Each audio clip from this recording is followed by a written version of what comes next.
Welcome, Suswagatam to this national conference on elevating India's business landscape, exploring sustainable development opportunity through technology transformation by 2047.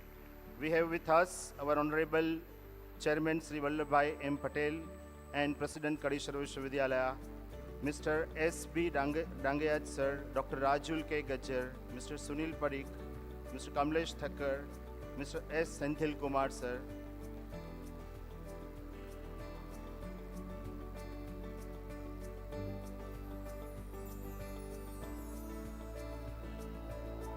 Before we dwell into a rich tapestry of knowledge and ideas that await us, make this conference a blessed. Let us invoke Goddess Saraswati by kindling the lamp of knowledge and wisdom. For seeking the choicest blessings for the same, I request our admirable Dean, Faculty of Management, Dr. Bhavin Pandya, to lead the dignitaries to kindle the lamp. May the light of the lamp illuminate our minds, guide our endeavors, and inspire us to strive for excellence in all that we do.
Now may I request Dr. Bhavin Pandya, the Dean of the Faculty of Management, to escort all the dignitaries on the dais.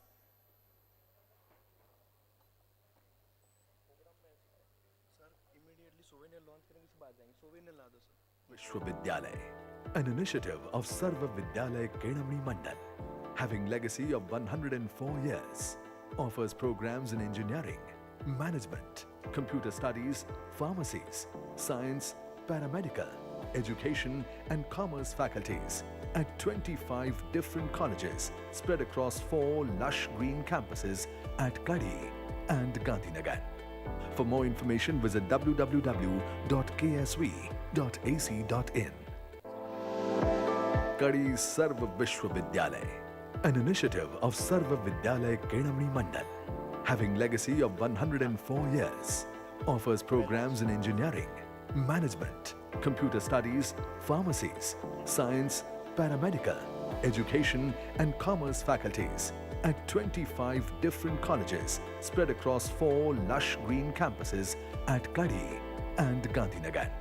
For more information, visit www.ksv.ac.in.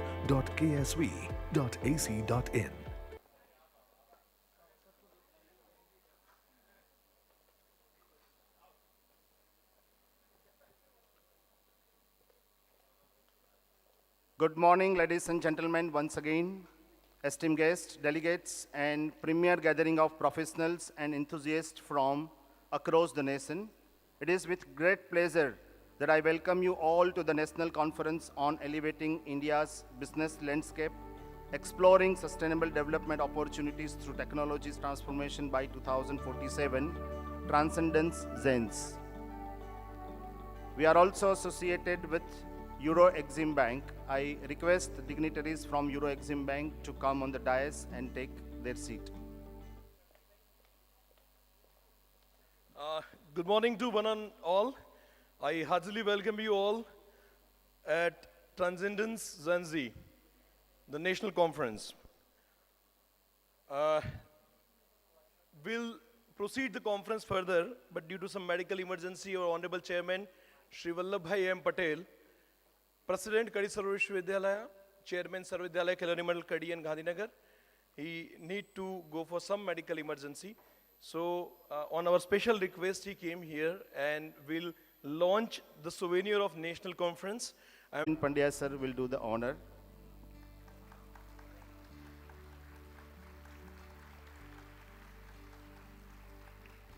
Thank you, sir. Once again, I request you, Dr. Bhavin Pandya sir, to welcome S.B. Dangayat sir.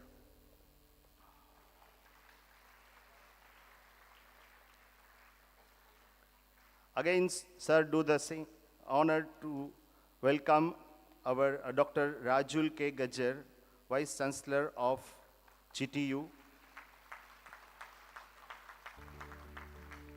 May I request Dr. Ramakant Prusti, Co-Convener and Principal of BP College of Business Administration, to present a bouquet of flowers to Mr. Kamlesh Bhai Thakkar and welcome him. Bhavin sir, I'll request you to do the honor.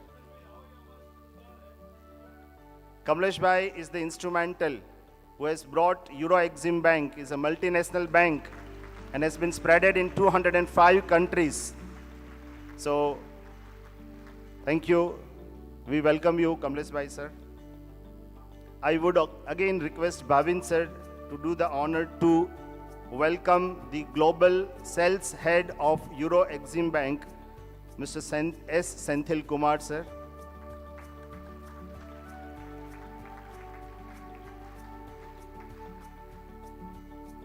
I would like to request Dr. Preeti Salvi, another co-convener, to welcome the Global HR Head, Euro Exim Bank, Sri Seema Singh Madam.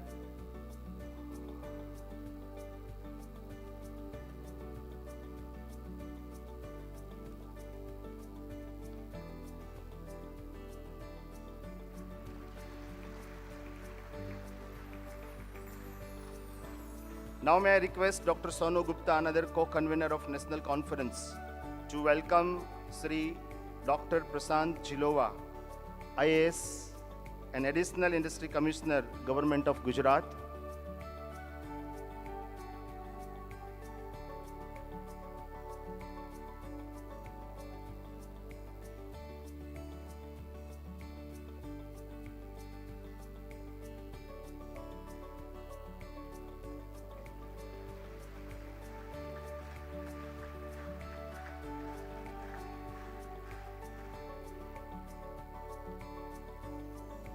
Now may I request Dr. Ramakant Prusti, Convener and Principal of BP College of Business Administration, to welcome Dr. Palak Seth.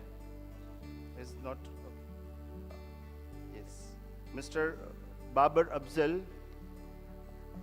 Dr. Ramakant Prusti sir will do the honor to welcome Mr. Babar Afzal.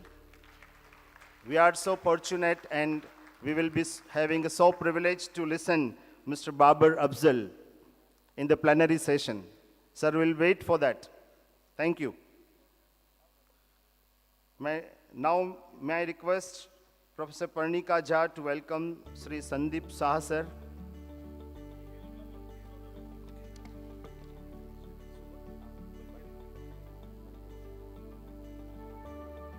Now, once again, I request our admirable, enthusiastic and dynamic leader and Dean of Faculty of Management and convener of this mega conference, biggest conference of the Gujarat, Dr. Bhavin Pandya sir, once again to welcome by the words to all our dignitaries.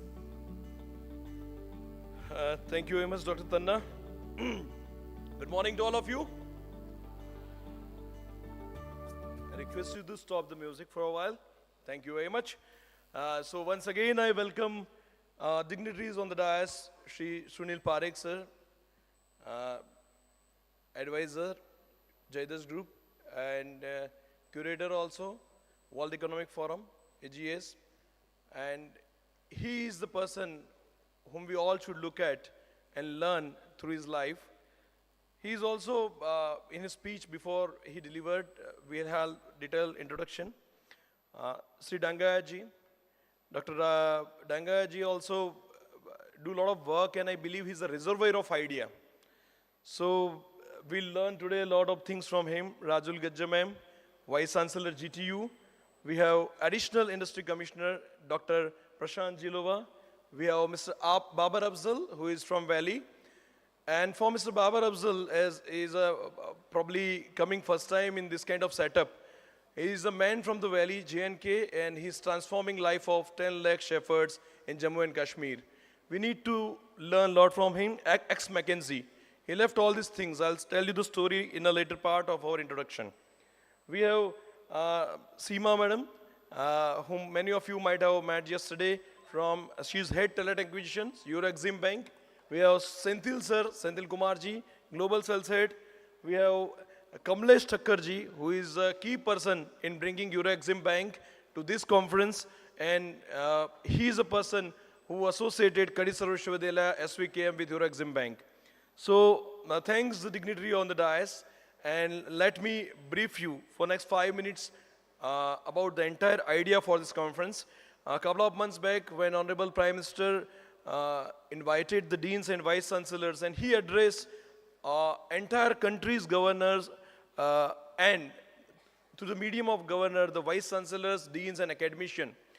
And that was nothing but all about the Viksit Bharat, a very indigenous terminology come first time for the nation like India.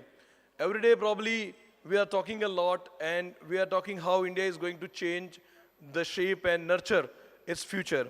But these Viksit Bharat are not just phrases, but I will say it's a big, hairy, audacious goal, bhag, of Honorable PM. And he requested the youth of the nation to come forward for this initiative. Sometimes when we think, a couple of years back when we were $2 trillion economy and we were talking about $5 trillion economy, it was looking like a nightmare. When I got opportunity to interact with the biggest economists of the country, and they also said if you'll grow with the same pattern like 7 to 7.8, even you assume 8%, then also it will be a difficult task to achieve 5 trillion economy in near future. But what happened in last couple of years? Today we have $4.1 trillion economy. Our market capitalization is also $4.1 trillion.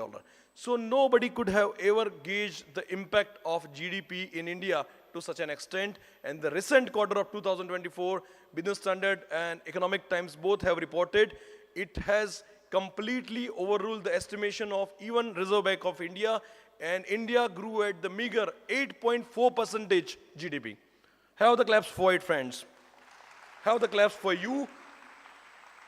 ये किसी ने estimate नहीं किया होगा कि ये quarter में 8.4% GDP से इंडिया ग्रो होगा.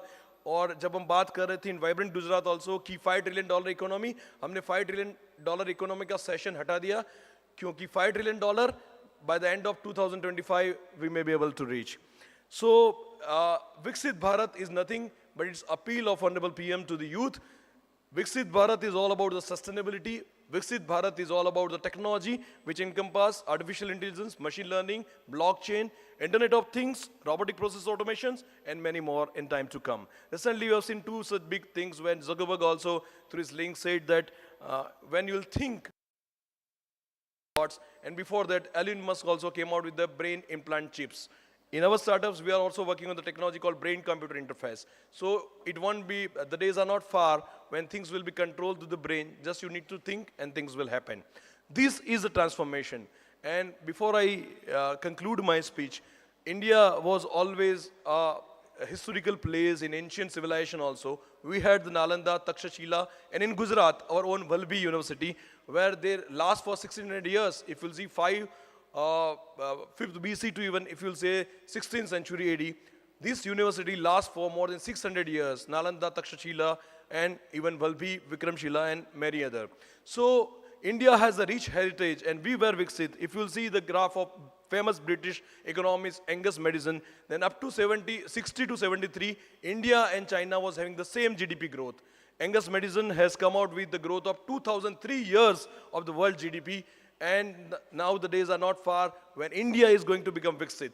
By the next 5 years, probably, we are estimating that totally in 7 years, we will reach to a target of $10 trillion, a statement from Minister of State Finance, Government of India. So dreams are not far, friends. If you will think, and the youth, they can achieve. And Transcendence, XenZ.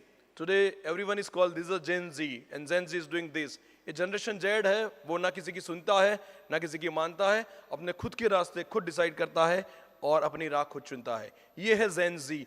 But transcendence in Gen Z is not about only your generation, it's also about Generation X, which we all baby boomers are also following, Generation Y, and then your Generation Z. So in next 1 decade, the biggest transcendence and transformation is going to happen in India, and we all will become the part of that. At last, I'll not say much, but I always quote Napoleon Bonaparte, that battlefield is the scene of constant chaos, where the winner will be one who can control this, both of his enemies and of his own. So we need to learn to control the chaos. Young mind, you need to control the chaos, and let's hope for the better and bright future. In next 3 days, from ag-tech to computer, artificial intelligence to IoT, agri-tech to manufacturing, and computer science to the latest innovations in biotech will be discussed by 24 different speakers across 3 days. So I heartily welcome all the guests for spending their valuable time, especially additional district commissioners and collector of Mehsana Nagarajan ji, Prashant ji, Sunil Parekh ji, Dangaya sir, Rajul madam. They are chasing the busy schedules. Believe me, it's very difficult to have this kind of galaxy of luminaries on a single platform that we have become fortunate to have. Thank you very much. Wish you a great day ahead. Thanks, friends. Thank you, Bhavin sir. Thank you very much. Before we listen to a very eminent dignitaries among us, Mr. M.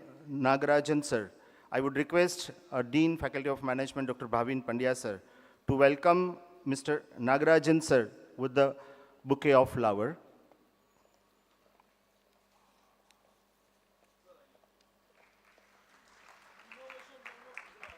He is the innovation man of Gujarat. Mr. Nagarajan right now is a collector of Mehsana district and is a Mehsana district magistrate with the government of Gujarat. Sri M. Nagarajan is an IAS officer of 2009 batch Gujarat cadre. He has working experience of 22 years in various government departments including Indian Railways, Indian Audit and Accounts Department and Reserve Bank of India, and in the Indian Administrative Services. He worked as a district collector in Aravalli district, Gujarat. He contributed in bringing service delivery and industrial development of this tribal area. Later, he was the district collector of Kutch district, which is India's largest district in terms of area and is a very strategic location for India's defense. Prior to that, he was leading the Surat Smart City mission as a CEO of the Surat Smart City Development SPV. Under his leadership, Surat was awarded by Government of India for showing highest momentum in smart city implementation. He is a member of expert group on IT and cyber security by Ministry of Rural Development, Government of India. He has made major inventions in health, education, and rural development. He believes that technology can be game changer in India's development. He has conceived and implemented projects in digital village, smart village, rural startups, rural broadband, smart cities, smart urban transportations, e-health, M-health for rural and urban communities. His projects have won major awards that include Scotch Award of Excellence, CSI Nikhilant Award, Manthan Award, Financial Inclusion Payment System Award. He has been chosen as District Collector Digital Champion in the year 2014. He is an avid blogger and startup mentor. Sir, we welcome you once again and requesting you to address the delegates of this huge conference. Sir, thank you.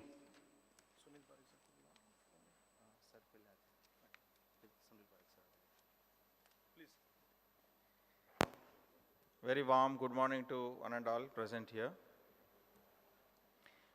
Today is a very momentous occasion for me because all the factors that one would consider valuable is making a cosmic coming together today.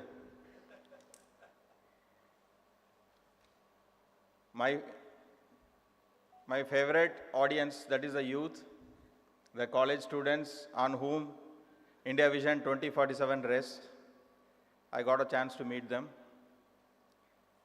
I also got a chance to meet the mentors who are on stage, who have guided me, supported me in my early days.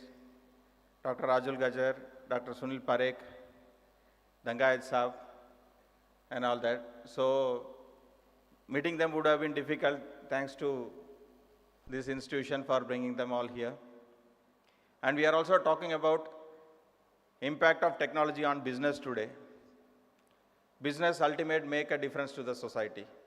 So technology for impact, when it makes a difference to society, I think that is what India truly needs. So the breadth and width of this conference is truly amazing. I congratulate Kadi Sarva Vishwavidyalaya for putting this all together in this grand occasion, which is going to be there for 3 years. So I'm so happy to be here. That's the one-liner. તો હવે મુદ્દા ઉપર આવીએ મારા વાલા students મિત્રો. કેમ છો બધા, મજામાં ને?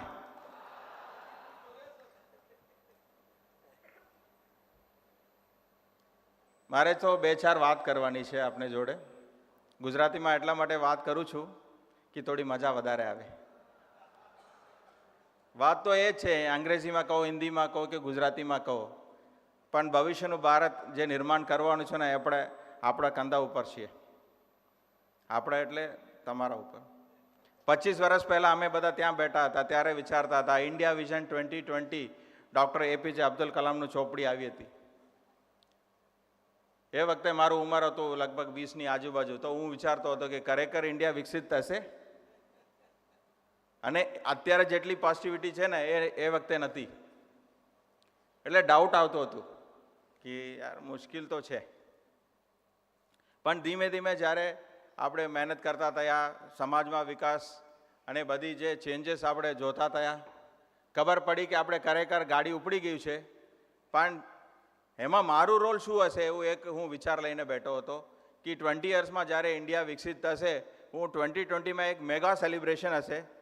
એ મેગા સેલિબ્રેશનમાં હું કોઈક સારું એવું પોઝિશનમાં રહું અને કંઈક ને કંઈક હું કન્ટ્રી માટે મારી રીતે હું કરતો રહીશ, એવું એક વિચાર હતો. અને 2020 પણ આવ્યું, સાથે કોરોના પણ આવ્યો. અને સારી એવી મારી કોન્ટ્રીબ્યુશન પણ વ્યક્તિગત રીતે પોઝિશનમાં આપણે ગવર્મેન્ટમાં નોકરી લેવાની, આઈએએસ બનવાની, એ મારું ડ્રીમ હતું. એટલે અચીવ કર્યું, બહુ ખુશ થયા કે ચલો આઈ હેવ ડન સમથિંગ. પણ જે આપણે ગોલ લઈને નીકળ્યા હતા કે 2020માં ભારત ખરેખર વિકસિત થશે, એ અધવચ્ચે રહી ગયું છે. અને આપણને એક નવી વિઝન, ઉર્જા અને દિશા હવે મળ્યું છે કે 2047માં ભારત વિકસિત થઈ જશે, સ્ટાર્ટઅપ નેશન થશે અને વિશ્વગુરુ થશે. એ વિઝન આપણને અત્યારે પાકું છે. પહેલાં એક પોસિબિલિટી હતી, હવે વિઝન ક્લિયર છે. એટલે એ સાકાર થવાની સંભાવના 200% છે. બીજું, આપણા યુવાનો હવે બહુ જાગૃત છે. એમને ખબર પડે છે કે આપણે ક્યાં છીએ અને ક્યાં જઈ રહ્યા છે. જે સરસ મજાનું હું રિસર્ચ પેપર્સનું ટાઇટલ્સ વાંચ્યું, એબ્સ્ટ્રેક્ટ વાંચ્યું, એમાં ખબર પડે છે કે ક્વોલિટેટિવલી કઈ કઈ વસ્તુઓને અપ્રોચ કરવામાં આવી છે. સમાજના લગતી પ્રશ્નોને ઉપર પણ ચર્ચા વિચારણા કરવામાં આવી છે. અને એની જે સારાંશ છે એનેથી ખબર પડે છે કે ક્વોલિટી આપણા યુથમાં છે. તો એ ક્વોલિટીને આપણે જ્યારે સોસાયટીના પ્રોબ્લેમ્સ ઉપર અપ્લાય કરીશું તો ચોક્કસ આપણને સક્સેસ મળવાનું છે. એટલે એ જે પ્રયત્ન છે હવે થવાનું છે, એની અંદર ઘણા બધા આયામો છે. 10 વર્ષ પહેલાં બધા એમ કહેતા હતા કે તમારે મોટા માણસ થવું હોય, તમે કંઈક સોસાયટી માટે કરવું હશે, તમારા આઈએએસ થવું પડે. આજે પણ તમે થઈ શકો છો, આજે પણ કંઈક કરી શકો છો. પણ એની સાથે સાથે બીજા શું હવે નવી તકો ઊભી થઈ રહ્યું છે એવું આપણે વિચાર કરીએ તો હું એમ માનું કે સ્ટાર્ટઅપ અને એન્ટરપ્રેન્યોરશિપ ક્ષેત્રમાં આખા ભારતની દુનિયાને બદલવાની તાકાત તમને મળી શકે છે. તમે એમ વિચારો કે માર્ક ઝુકરબર્ગ દુનિયાને બદલાયું છે, ઇલોન મસ્ક દુનિયાને બદલાયું છે. કોઈ એમ ના કહી શકે કે આ તો એ લોકો જ કરી શકે, આપણે ના કરી શકીએ. આપણા અંદર પણ એટલી શક્તિ છે, એટલી વિચાર છે, અને એ પ્રયત્ન રહેશે તો આપણે પણ એવા કામ કરી શકીએ છીએ. આજે ઘણી જે ટેકનોલોજી છે, જે આપણે યુપીઆઈની ટેકનોલોજી, બધા આપણે પેમેન્ટ્સ કરીએ છીએ. યુપીઆઈ છે, જીપે છે, ફોનપે છે, ગૂગલ પે, બધામાં 10 રૂપિયાને આપણી ચાયની ગલ્લામાં પણ અત્યારે પેમેન્ટ કરી રહ્યા છે. એવા પેમેન્ટની સિસ્ટમ અમેરિકામાં પણ નથી. પહેલાં એવું વિચારતા હતા કે અમેરિકા આપણના કરતાં એડવાન્સ હશે, પણ સામાન્ય માણસની જીવનમાં ટેકનોલોજી સાથે કોઈ ફેરફાર કરવામાં ખરેખર સારા કામ કર્યું હોય તો આજની ડેટમાં ભારત જ અગ્રેસર છે. અને આપણું જે ટેકનોલોજી છે, આપણું પ્લેટફોર્મ છે, આફ્રિકાના કન્ટ્રીઝ અને બીજા કન્ટ્રીઝમાં જઈ રહ્યું છે. એટલે પબ્લિક ડિજિટલ પ્લેટફોર્મ્સ ઉપર ભારતનું એક આગવી ઓળખ છે. તો કોઈ એમ કેમ માને કે આપણે બહારથી ટેકનોલોજી લાવવું પડશે, આપણી પાસે કંઈ નહીં? અને ખરેખર આપણે જે અત્યારે કરીએ છીએ ને એ જ દુનિયાને જોઈએ છે, એ જ દુનિયા અનુસરે છે અને એ જ દુનિયા અપનાવે છે. તો આપણા યુવાનો માટે એમાં મોટી તક છે કે તમારી વાત દુનિયા સુધી પહોંચી શકે છે અને એ સ્ટાર્ટઅપ અને ઇનોવેશન ક્ષેત્રે પહોંચી શકે છે. જ્યારે ઇનોવેશનની વાત આવે તો પહેલાં એવું હતું કે તમે ઇનોવેટર થવું હોય તો you have to be a technocrat, તમારે એન્જિનિયરિંગ, કોઈ સાયન્સ એવું કરવું જોઈએ. તો ઇનોવેશનમાં આપણે વાત કરીએ તો એક સબ્જેક્ટ ઉપર ઇનોવેશન કરવું, એક નવી વસ્તુને તમે શોધખોળ કરવું એક વસ્તુ છે. પણ જ્યારે ઇનોવેશન થઈ જાય, એનું પેટન્ટ થઈ જાય, એને માર્કેટ સુધી લઈ જઈને લોકો સુધી પહોંચાડવાનું કામ છે, એમાં તમને આર્ટ, સાયન્સ, કોમર્સ બધાની જરૂર પડે છે. ઇનોવેટર ઇનોવેટ કરી શકે છે, પણ એને બિઝનેસ તરીકે જ્યારે કરવા માંગીએ તો મલ્ટીડિસિપ્લિનરી ટીમની જરૂર છે. તો એમાં આપ સૌની તો ભાગીદારી થવાનું જ છે. એટલે કોમ્પ્લિમેન્ટરી ટીમ અને કોમ્પ્લિમેન્ટરી સ્કિલ સેટ આપણે કઈ રીતે ઊભું કરી શકીએ, તો મલ્ટીડિસિપ્લિનરી અપ્રોચમાં જ્યારે જરૂર છે, તો આજની કોન્ફરન્સ એના માટે એક ઉદાહરણ છે કે બધા ડિસિપ્લિન્સને ભેગા કરીને એક સોલ્યુશન ઓરિએન્ટેડ વિચાર આપણે કરી શકીએ છીએ. એટલે ઇનોવેશન માઇન્ડસેટ અને આપણે ઇનોવેટિવ થોટ પ્રોસેસ રાખીએ તો આપણે ગમે તે સબ્જેક્ટ ઉપર હોઈએ, આપણે કંઈક ને કંઈક સારું પરિણામ લાવી શકીએ છીએ. તો ગુજરાત એમાં અગ્રેસર છે. આજના કડી, ઊંઝા, મહેસાણા, વિસનગર એમાં જે યુવાનો બેઠેલા છે એની અંદર સારી આઈડિયાઝ છે, એના આવી એક પ્લેટફોર્મની જરૂર છે. આપણે એમ વિચારીએ કે જોટાના તાલુકાના એક પ્રશ્ન છે, એને અમદાવાદના છોકરો આવીને સોલ્વ કરશે, તો એ બિલકુલ ડ્રીમ થિંકિંગ છે. એના કરતાં જે અહીંયા સ્થાનિક છે, જે પ્રોબ્લેમને રોજ અનુભવે છે, એને જ આપણે એમ્પાવર કરીએ તો local solution two local problem આપણે કરી શકીએ છીએ. એની અંદર ઓપોર્ચ્યુનિટીઝ આપણે શોધી શકીએ છીએ. તો આજની કોન્ફરન્સમાં એવી વાતોની વધારે ચર્ચા થશે અને આવા જે સંસ્થાઓ છે, એજ્યુકેશનલ ઇન્સ્ટિટ્યુશન્સ છે, એક કડીરૂપ બને કે બિઝનેસ અને સોસાયટીની વચ્ચે એક પ્લેટફોર્મ આપીને બધાને ફ્રીલી આવવા માટે, ચર્ચા વિચારણા કરવા માટે, કોલેબોરેશન કરવા માટેનું તક આપશે તો આપણે યુવાનો એમાં આગળ વધી શકીએ છીએ. અને તમારા આઈડિયા ઉપર તમે કામ કરશો તો તમે સક્સેસ થઈ શકો એની ચોક્કસ ખાતરી છે. અને તમને બધી સુવિધાઓ અત્યારે મળે છે. તો 2047માં તમે એ જગ્યાથી અહીંયા સ્ટેજ ઉપર આવશો તો તમારી જર્ની ક્યાં હશે, કઈ આઈડેન્ટિટી, કઈ સિદ્ધિ સાથે તમે અહીંયા ઊભા રહેવા માંગો છો, એની આજે નક્કી કરો તો એ તમે સાકાર કરી શકશો. એવી આપ સૌને શુભેચ્છા. અને ઇન્ડિયા 2047 સ્ટાર્ટઅપ નેશન થાય તો એમાં આપણો યુવાનો જોબ ક્રિએટર બને, આપણા ઇન્ડિયાનું પ્રોબ્લેમ્સને સોલ્વ કરે અને વર્લ્ડ માટે એક્સપોર્ટ કરે, એ એક વિઝન આપણે સૌ મળીને સાકાર કરી શકીએ છીએ. અને આજે બધા જે આયોજન કર્યું છે કોન્ફરન્સના આયોજકોને હું આભાર માની વિરમું છું. જય હિન્દ, જય ગરવી Gujarat.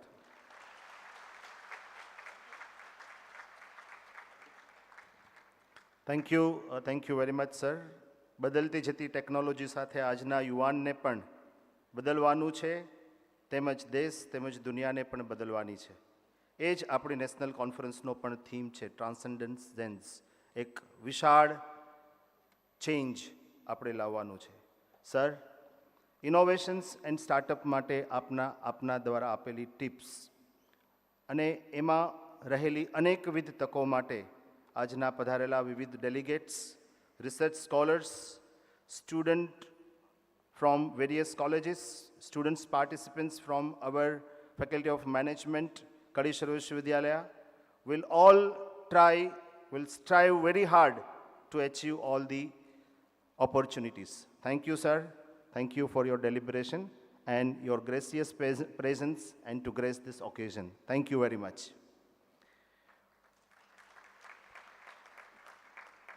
We have an eminent dignitary, Mr. Sunil Parekh, sir.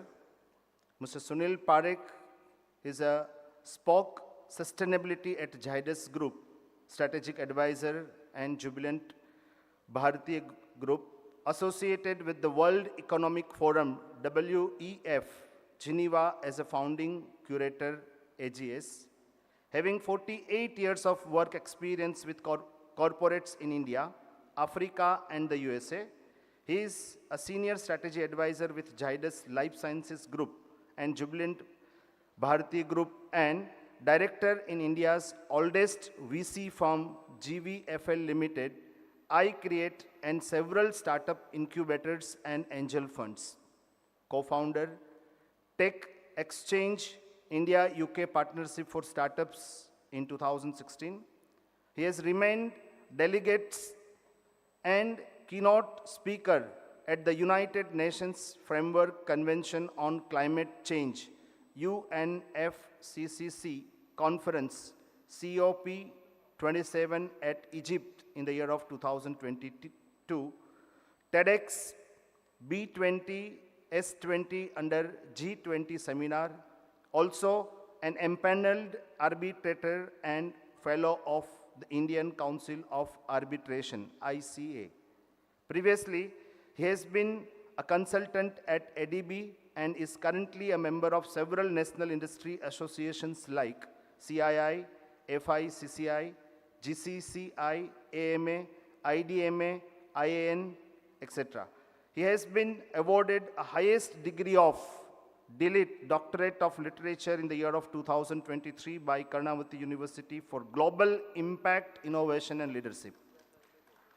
He is a recipient of various awards such as Outstanding Contribution to National Development on OCND Award in the year of 2014, ET Icon Economic Times Award in the year of 2018, Power 100 Eminent Personality of Gujarat in the year of 2011 and again in the year of 2014, Special Invited Member of OAU Abhijan Meet Organization for African Unity in 1993, founding member of Vibrant Gujarat team with then CM Modi sir in 2002.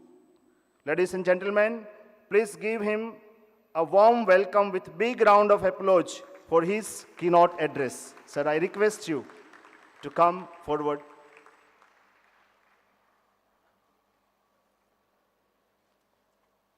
Sir, thank you. It is difficult to follow in the footsteps of Nagarajan ji because he speaks fluent Gujarati and he is not a Gujarati. That is a very creditable thing for him. So I wish all protocols observed with the dignitaries on the high table. Dear friends, it's my privilege to be with you once again after a very long gap because I came here pre-COVID, thanks. And once again, I want to thank the dynamic Dean, Bhavin Bhai, as I stand here in your wonderful university today and I learned that it is 104 years old. Transcendence XenZ is a lovely name. Let me also extend my own personal welcome to all of you. I am enjoying the environment here today. It's an atmosphere of a festival, as it should be. A celebration of ideas, a coming together of people who can inspire, provoke, and most importantly, engage you in thinking. So please think along as you follow each of the speakers as they share their thoughtful views, specially made for you for today's occasion. No phones, no talking, just listen and think. You will enjoy it more and gain so much more by paying attention. The topic shared with me by Bhavin was, speaking today was about Viksit Bharat and how do we get there. Share concrete ideas on strategy, economic environment, and specific sectors that have the potential to lead us to the goal of becoming a developed nation by 2047. So let me begin first with precisely defining what is Viksit Bharat in numbers. We are today in India what we call LMIC under the World Bank classification, low middle income group country, with a per capita income, that is GDP divided by our population, which works out to $2,400, which is roughly 2 lakhs per year per capita income in India today. The aspirational goal of Viksit Bharat that we have is to become UIC, which is upper Indian income country with a per capita GDP that is exceeding $12,000 per capita as per the classification. This then, when multiplied by the projected population of India in 2047 of about 150 crores, that is 1.5 billion, translates into a GDP of $18 trillion from the current $3.7 trillion. So it means that we need to grow in economic size from 3.7 to 18 trillion in about 23 years, which is 2024 to 2047. Therefore, this needs an annual growth rate of 7.12% per year, and this also means that we will cross the GDP of $7 trillion around 2032 on the way to becoming Viksit. The question that arises with Mr. Nagarajan also mentioned, ye ho sakega, is it achievable or is it just an aspirational goal?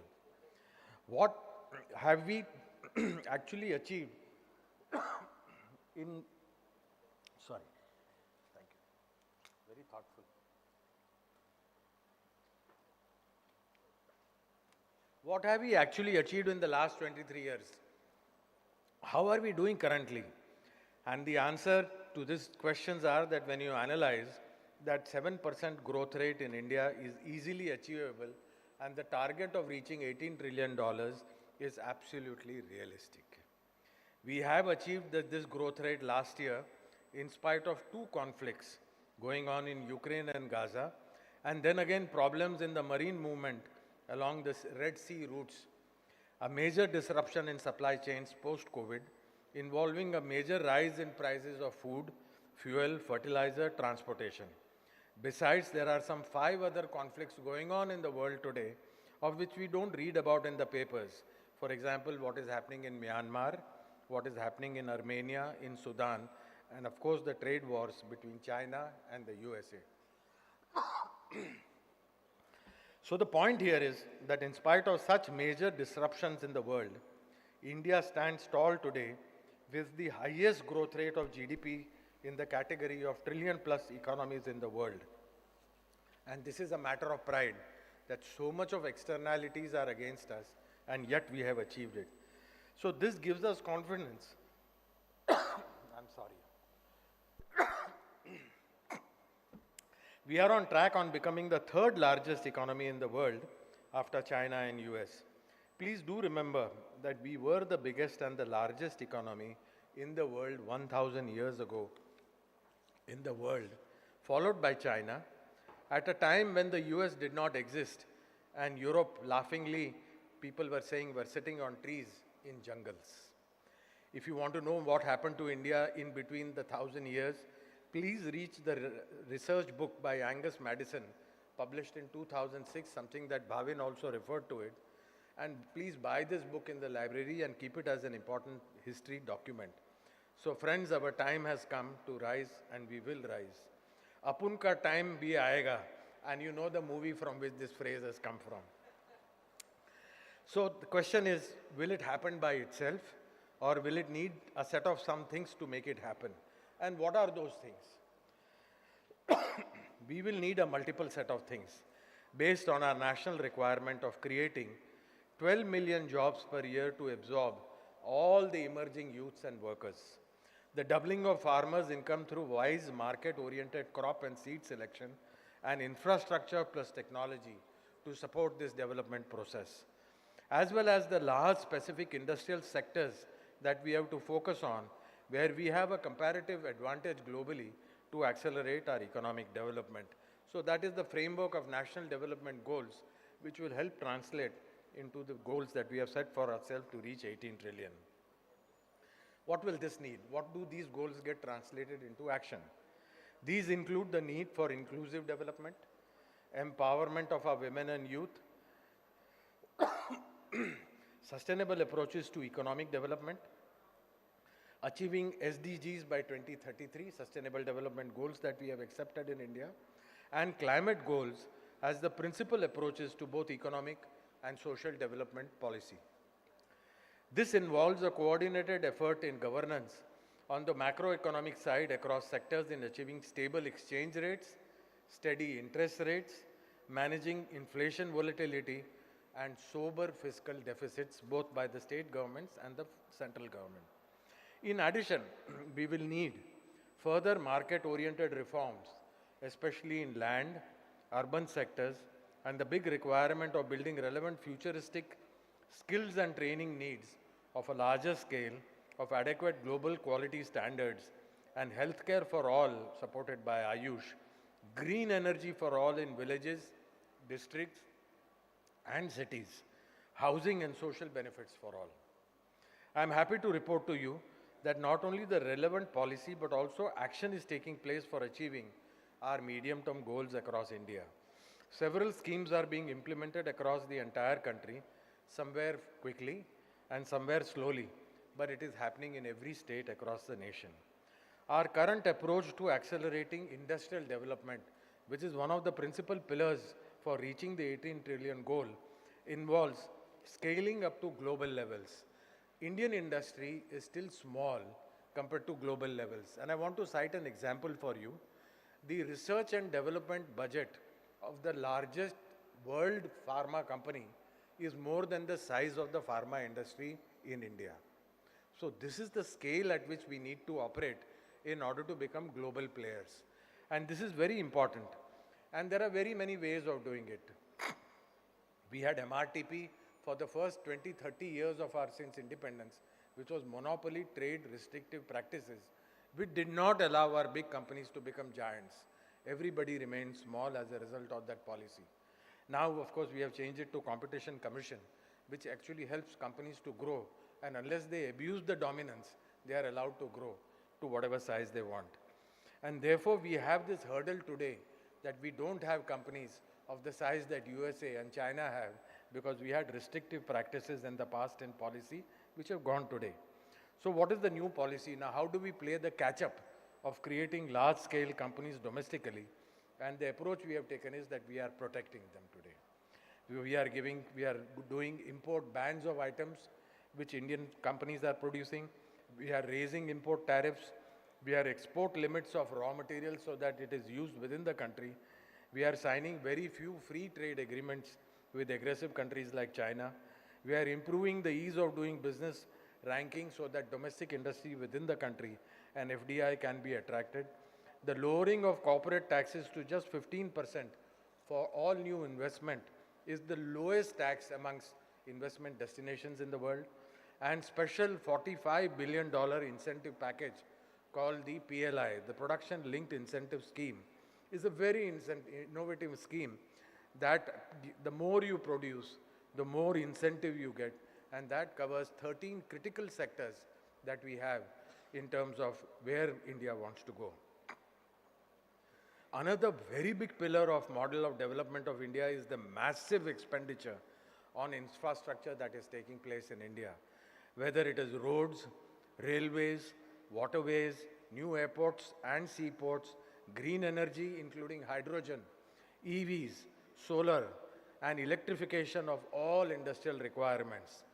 New education area initiatives like Children's University, Raksha Shakti University, Forensic University, and several centers of excellence across India in several specific areas. The brilliant national planning framework called Gati Shakti schemes, which aims to reduce our logistics and transportation costs, which is currently estimated at 14% of GDP, to around the global level of competitiveness to 7% of GDP. ONCD, which is the e-commerce national platform to assist small businesses for all their exports and imports and marketing, and while at the same time ensuring that no monopolies like Amazon are able to dominate the market, is unique in the world in itself and it's a very well thought out item. Data protection has become a big issue. The 5G and now the high-speed 6G data infrastructure is being rolled out and will come into reality in 7 cities or so by December. Cyber security for each one's data, increased development in all border areas to secure India from our aggressive neighbors. Such a list of initiatives and investments that is going on is very long, and there are so many being implemented simultaneously today. India remains one of the only countries with the population and demographic advantage of our youth, and this is a strategic advantage for us to lead the next 30 years or so. Almost all developed countries are experiencing a reduction in the population of their working age. How can you expand their industrial base and service base when the population, the local population, is in fact decreasing in the working age group? This remains a major competitive advantage for us, both for spurring our domestic economic development and for opportunities to work, go abroad, and work in the rich developed countries. This is the reality. Look at the chiefs of over 30 US giants, all led by people of Indian origin. And these are all Indian land. Even if you look at the number of startups, a very large number of startups in the Silicon Valley and in the Silicon Alley are also Indian origin people. In several agencies, people work from Indian origins in places like NASA and the National Science Foundation in the US and so many other countries like UK and other places in Europe. All people of Indian origin who have worked hard to reach these big positions in their lives. Now the last part is to select large sectors that are going to throw up very big opportunities in our journey of economic growth across the 3 sectors of agriculture, industry, and services. First, agriculture and food processing. The current trends in agriculture are about going healthy foods. There is an entire generation of youth, like all of you, who are extremely conscious of what they are eating, both in terms of the nutrition as well as in terms of the unwanted pesticides and antibiotics which is there in the food. And this is a very large area which is going to explode. Nutrition and health is another very important focus area. Just see the rise of people who are now eating millets, whether it is bajra, jaw, and so on and so forth. There is a clear emphasis on low-fat foods today. Technology-supported agri-tech startups are not only mushrooming in Tier 1 cities, but in Tier 2 and Tier 3 cities as well, and all making money and growing too. Agri is a sector which is of Bhavin's personal area of expertise, and please do refer to him. It's an area that is going to explode, where you can make serious money by doing something innovative. The second area is construction, manufacturing, and industry. The new areas of defense, $30 billion per year is what we are substituting, which we were importing with domestic production. There are places in the defense industry that handhold you to tell you that this is the product, this is the specification, please manufacture us, and then we will help you and guide you with the incubation money.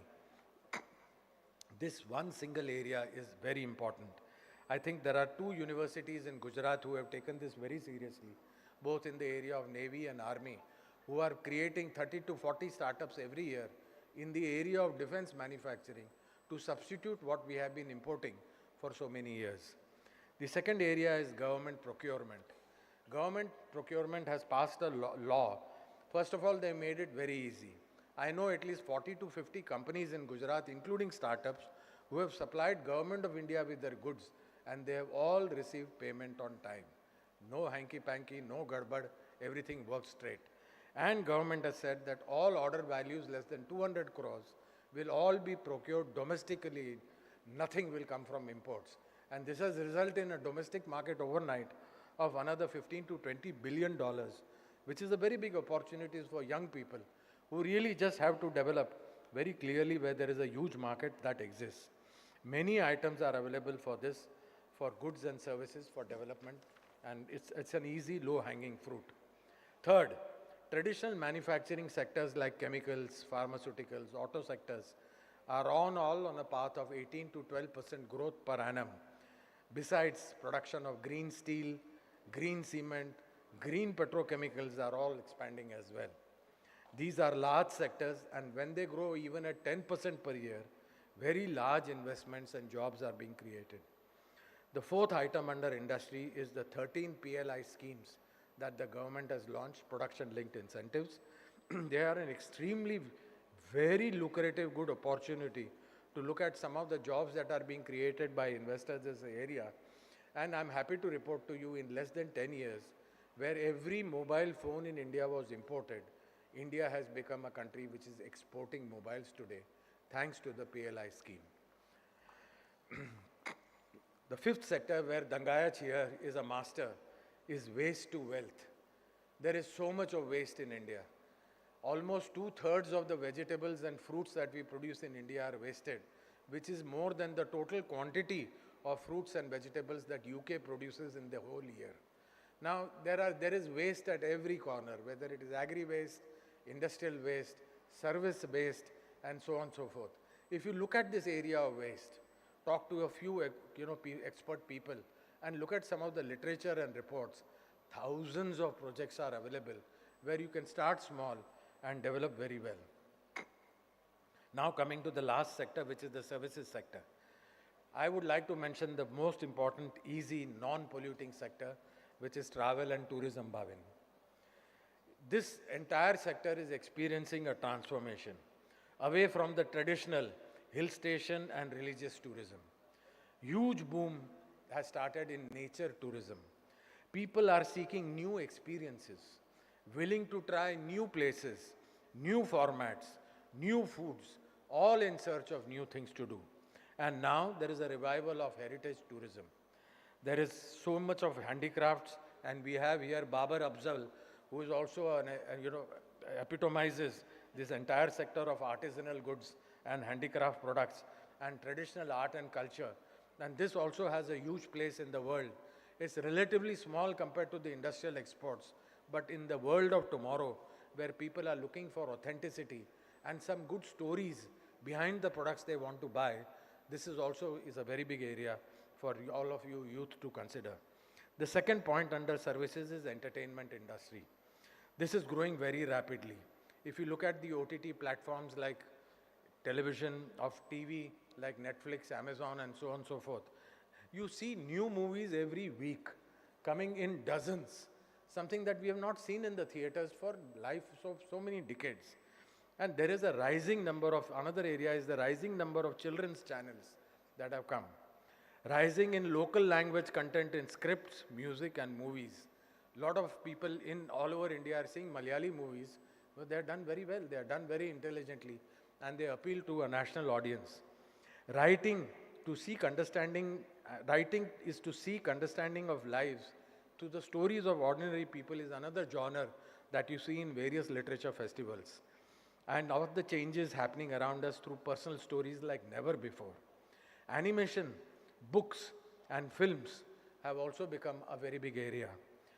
Japan, I was shocked to learn about 7-8 years ago, there are daily newspapers which people read in offices and on trains in the morning, which are full only comic pictures, showing all their politicians and their artists and their dramas. The entire story is in the form of comics and books. This is called manga, M-A-N-G-A. Similarly, I bought a book yesterday on artificial intelligence from Alliance Francaise. The entire science is explained in graphics and comics, and it's very interestingly written. So this whole new genre is opening up for writing in so many other different ways. Even poetry, essays are coming in local languages and new formats. And finally, Meta, which is an immersive experience centers, are growing across India, growing in very many cities. The third big area under services is the jobs that are being created in infrastructure. These are large projects in several large areas, and there are several local city-level projects and town-level projects are also booming. The national infrastructure pipeline is getting in place, and therefore a set of $1 trillion of investment is happening, besides the amount that the national budget has provided every year or an increasing level. It's an area which is very important for all of you. The fourth area is banking, finance, and banking, financial services, and insurance, BFSI. India's GDP is going to go from 3.7 to 18, so say 4 to 18. So it's almost 3.5 to 4 times. In the next decade up to 2030, 32 itself, we will find a doubling of all banking requirements and financial requirements. So it's a big area of growth. The existing players will grow bigger, and new competition and innovative players will also come into this sector very soon, using apps, using technology, digitization and smart algorithms to reduce risks of lending and open markets among the very large unbanked population which exists in India today. The mutual fund industry has grown in India from savings of people in retail from 13 lakh crores to 55 lakh crores today in a single decade. This is a clear indication of the amount of money, and the banking sector and the finance sector is leading the way for developing and being the backbone of the requirement of funding. Fifth area that I would like to emphasize is aerospace. Again, 2 universities in Gujarat have taken lead. They have special aerospace programs tailor-made to the requirement of India. India is the world's largest purchasers of plane from Boeing in the US and Airbus in France. Roughly about 1,000 aeroplanes costing $30 million each have been placed for order by Tata and Indigo, making it the largest purchase in the history of the world. They need repairs, maintenance, centers, catering, services, hotel support, uniforms, fuel storage, and a host of other services. There is a boom taking place with every new airport that starts. Besides the airways, there is the waterway which have started, and ships are going regularly from Varanasi to Kolkata and back, carrying goods and people on that route. And new ones are also starting. Manufacturing of planes and plane parts is being planned too. And we learned from the media that Tata is planning a factory for the same in Baroda in collaboration with Boeing. Sixth point is, as our population grows by an estimated 12 million people, 1.2 crores per year, we will need healthcare, hospitals and clinics, and education at all levels, especially school. We need to find a growing area and tap into it for just starters. So many such examples of serious schools are there in Ahmedabad. At the last count, I had visited a school just 1 week ago. They started with 300 students, and they've gone to 6,000 students in less than 3 years. And such is the boom. And you run so many schools yourself, you know, as population rises, you can't go wrong with schools and healthcare centers, and they are growing every day. Even playgroups and preschools are doing exceptionally well. The seventh sector is the climate change sector, a sector that Bhavin said it is very important to cover in this talk. It's a very big and growing sector. If you create anything innovative that solves the 12 problems that have been identified for climate change, you will become a millionaire overnight. The challenge is to each one of you is to look at what is required to solve the problems of climate change and work on those areas. And this opportunity is very big. There are 12 technologies-based opportunities, which is the area of global focus of discussion in COP27, COP28, and now in COP29 in Baku later this year. Please read up on all this, and some of these include the improvement of efficiency in solar and wind, EVs with batteries that last longer and require less time for charging. Other technologies include carbon capture, nature-based carbon solutions, heat pumps, which is an industrial requirement to store solar, put it into heat, and use it later, non-lithium battery storage systems. A variety of circular technologies in each of the industrial sectors are expected to transform each of the sectors that we have today. It's again a very large opportunity for young entrepreneurs and job opportunities for those who want to follow careers. And the last point I want to make is about AI. It's a big boy in the room. This is for India. It is estimated at $1 trillion opportunity, which is 25% of our GDP of $4 trillion. And this is going to affect each and every sector of economic development across each of the 3 sectors of agriculture, manufacturing, and services. Some estimate it as becoming larger than the internet itself. Wow. Just think of the types of applications, possibilities, and opportunities for making money and growing your efforts. Phenomenal. And there are so many sectors that are growing in India. India is actually firing on all cylinders of the engine today. My role today is to inspire you to think about your future, your role as you see it, finding your area of special interest, love and passion, and share with you the context of what is happening around us in India. Understanding some of these trends and jump into it with a desire to do something interesting, something enjoyable, and become useful to society, and at the same time, making some serious money in your lives. Finally, in life, it's always about following one's own desires and its fulfillment with innovation and global quality. When I see the lives of Abdul Kalam, Narayan Murthy, Modi ji, and so many others today, I genuinely believe anyone can achieve anything. Humble beginnings to a great achievement in their respective areas of work, isn't it? So I implore each one of you to think and decide and sink your teeth into whatever you are doing and what you would like to do. And as Nike says, just do it and success awaits you. So मेरे बंधु और मित्रगण, अपन का time आ गया है. Thank you very much.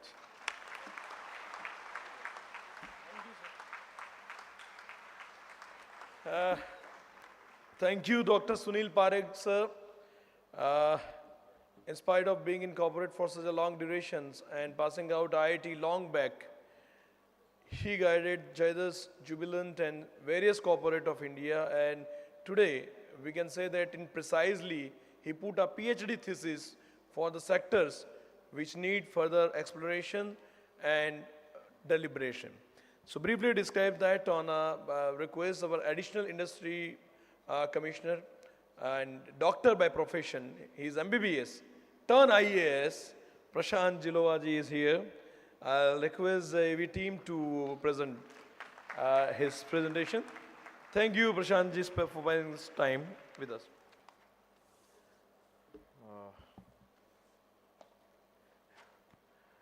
Good morning all. Respected Nagarajan ji, SB Dangiat Sahib, Dr. Rajul, Mr. Sunil Parekh, Mr. Kamlesh Thakkar, Mr. S. Senthil, Mr. Babar Azlaf, and I would like to thank Dr. Bhavin, the Dean, to giving me an opportunity to interact with the students. So today I am here to interact with you guys about the business landscape of Gujarat. I want you to understand how the government of Gujarat is functioning and how we are making the entire ecosystem favorable for the business. So can I have the presentation, please?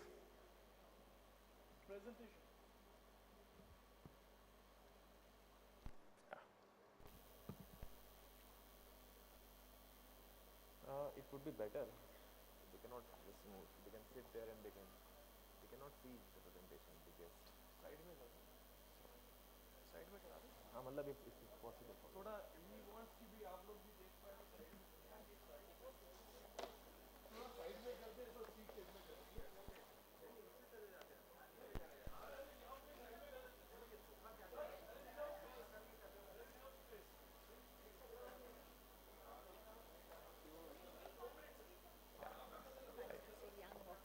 Thank you, ma'am. Doing so well for the country. Thank you, sir.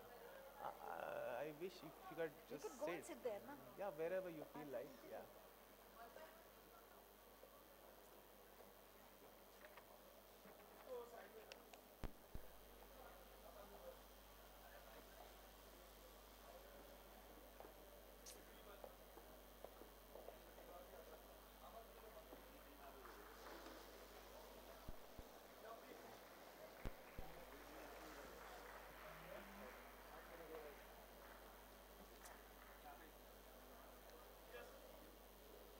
All right.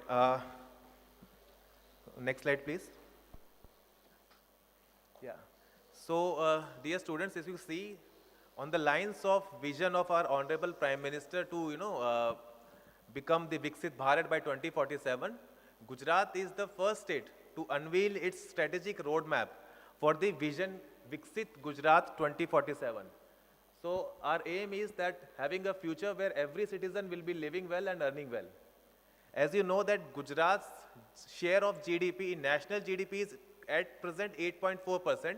So we are trying to push it to 10% of national GDP by 26-27. And our aim is to have a $3.5 trillion economy by 2046-47. So what is our mission? Mission is that to make the Gujarat a global business destination for next generation through sustainable manufacturing driven by world-class infrastructure, strengthening of MSMEs, employment generation, export promotion, and inclusive and balanced regional development. Next, please. As you can see that our GDP has increased by 68% in last 5 years. Our manufacturing has increased by 63% in last 5 years. Our exports have considerably increased by 179%. So that's a big jump in exports.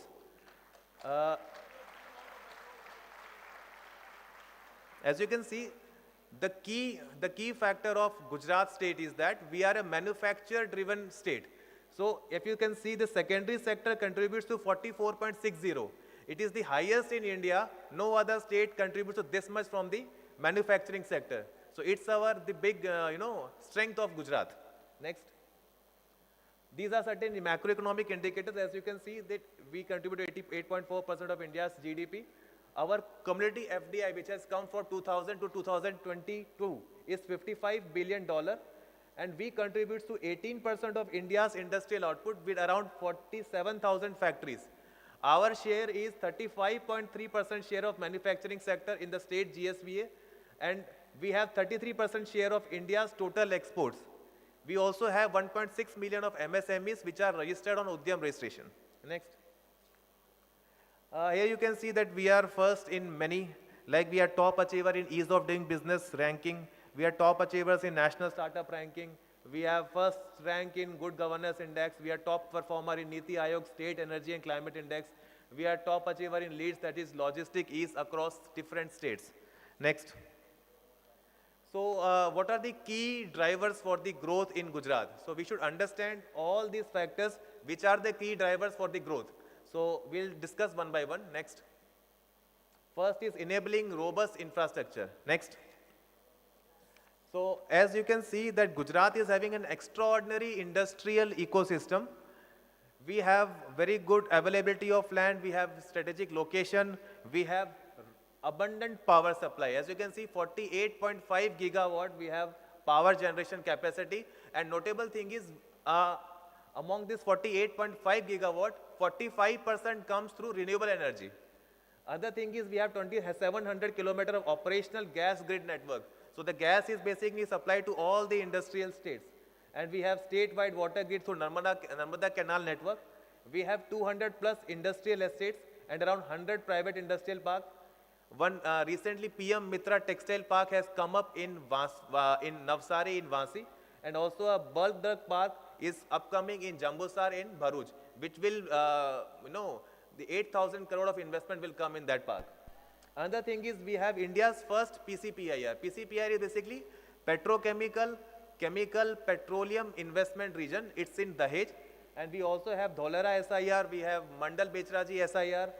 Another thing is we have good road connectivity, we have very good port connectivity because of strategic location. We share around 1,600 kilometers of coastline. So there is one major port, 48 non-major ports, which is handling around 40% of India's cargo movement. We also have very good rail connectivity. We have good air connectivity with 4 international airports are there among 19 operational airports. And we also have a communication connectivity with teledensity of 93%. Thank you. Next. Other thing you can see is that these are the various industrial estates developed by GIDC. So you can see that almost among all the districts we are having the GIDC estate. So there is a balanced regional development in the entire state. Next. These are the new GIDC parks which are upcoming. You can see that bulk drug park is coming, textile parks are coming, medical device park are coming, and so many different parks are coming. So there is a huge opportunity to start doing business in Gujarat. Next. So with the help, vision, and guidance of our Honorable Prime Minister, Gujarat is having a future-ready infrastructure. We are ready with for the future also, in the form of various mega projects. As you can see, DMIC, the dedicated Delhi-Mumbai industrial corridor, the dedicated freight corridor, around 38% of this $90 billion project is coming in Gujarat only, and 6 nodes out of 24 nodes will be in the Gujarat only. So it will help in boosting further infrastructure and the industries. Second thing is GIFT City, as we know that India's first international finance service center, which is having a world-class infrastructure for both offshore and international transactions. Various companies like BSE, NSE, SBI, LIC, Bank of America, World Trade Center, these all have their offices in the GIFT City. Next thing is Dholara SIR, as I already talked, it's India's largest greenfield SIR, and it's spread around 920 square kilometer. Another thing is Dream City, as you know that Diamond Research and Mercantile City is in Surat. So it's the world's largest single complex, it's surpassing Pentagon, and also it is the world's largest diamond bourse. Next thing, we know that high-speed railway connectivity is coming in Delhi, Mumbai, Ahmedabad, Mumbai, high-speed rail connectivity. Next thing is Mandal Bechraji SIR, which is home to global automobile and auto companies, like various Maruti, Suzuki, Toyota, Honda, they all have footprints in the Mandal Bechraji SIR. Also, we have greenfield ports. Recently in Nargol, Chhara, Jafrabad and Bhavnagar, LNG terminals are coming. And in the field of renewable energy, we are developing the world's largest 30 gigawatt hybrid park. Hybrid means both solar and wind. These both will be coming in the Kutch. Next. Okay, so we all know that Gujarat is having an inherent entrepreneurial spirit, and to keep that spirit driving, our government is committed for the ease of doing business. So various initiatives that we have taken is, first of all, we are having an investor facilitation portal. We do have a Gujarat Single Window Clearance Act, with online issuance, approval, clearance, license, certificates, we all give online. Also, we have a digitized land bank. We also have a MSME Act 2019, which specifically give exemption to MSME from taking any kind of approval. So the motto is, you just come and you do the business and take approvals later. So we give 3 years exemption. Another thing is self-certification. So many industries, they can take self-certification under 5 labor laws and labor rules, so that they will be having exempted from any kind of inspection from the department. And various regulatory reform we have done, around 3,000 compliances have been minimized, 203 criminal provisions have been decriminalized, and so many various measures we have been taken. Next. Gujarat is having good sectoral leadership among various sectors. Like you can see in automobile, auto components, we are emerging as an EV hub. 9% of India's output of transport equipments come through this automobile sector. In chemical and petrochemical, we have India's largest PCPR and world largest grassroots oil refinery, that is in Jamnagar. We also have second largest exporters of textile and textile related articles. 50% of India's man-made textile are being produced in Gujarat. We also have the world's second largest ceramic manufacturing zone in Morbi district, next only to Fushan in China. We also have 28% of India's pharma exports, and we account to about 53% of India's medical device manufacturing that happens only in Gujarat. We also have world's largest diamond processing industry. You will not believe that out of every 10 diamonds in the entire world, 8 are being processed in Gujarat.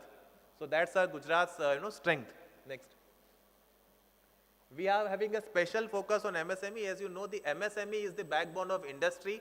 It only generates employment and it integrates the supply chain for the large industry.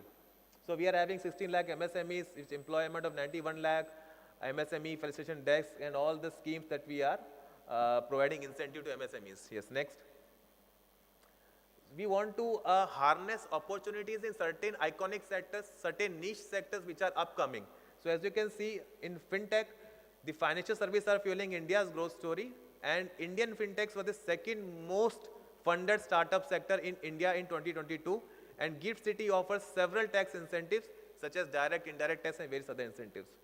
Further, in space manufacturing, India is having a potential to reach $44 billion.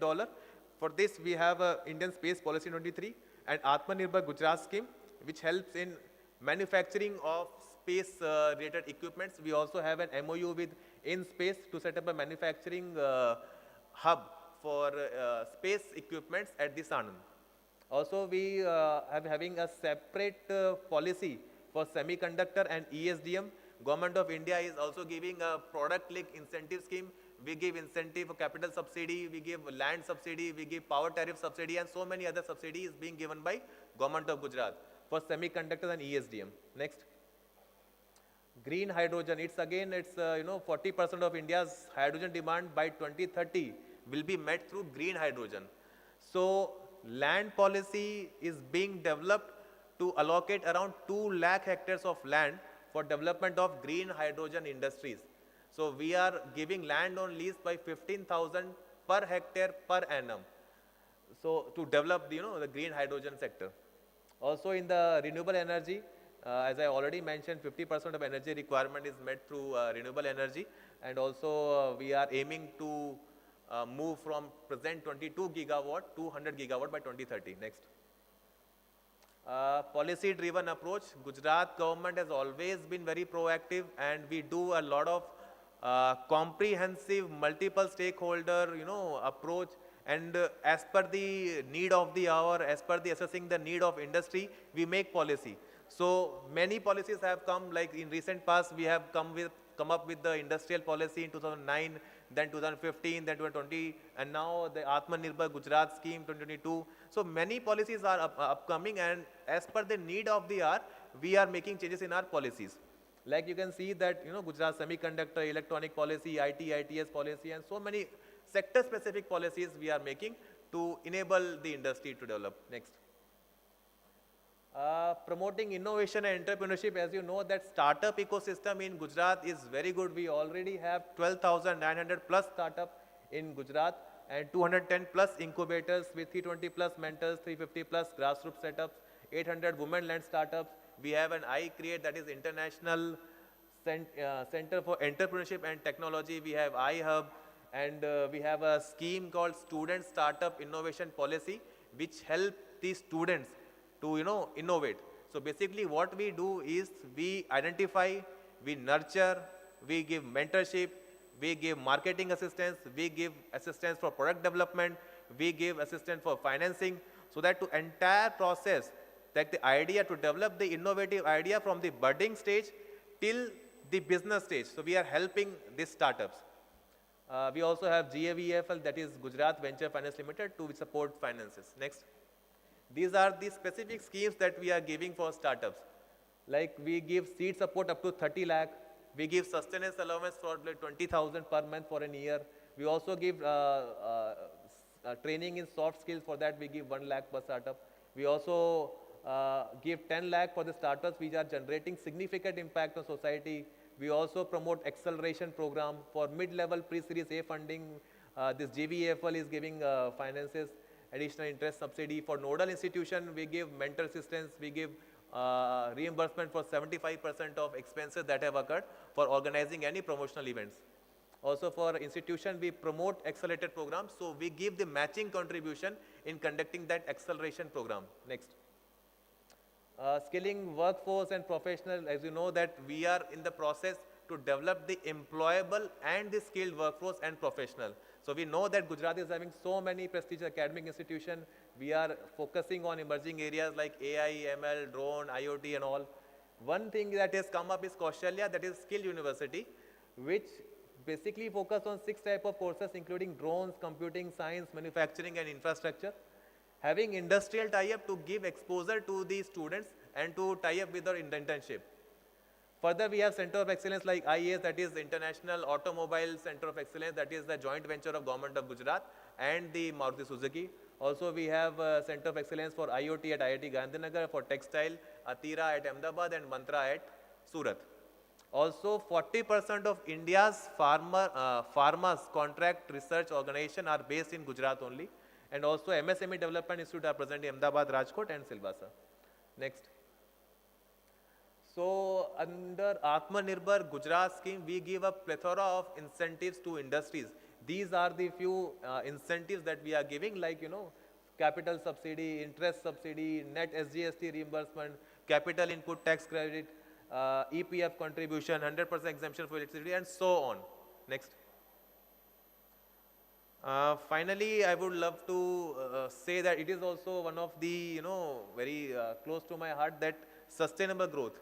our PM always focus and give priority to the sustainability of the development, sustainable growth.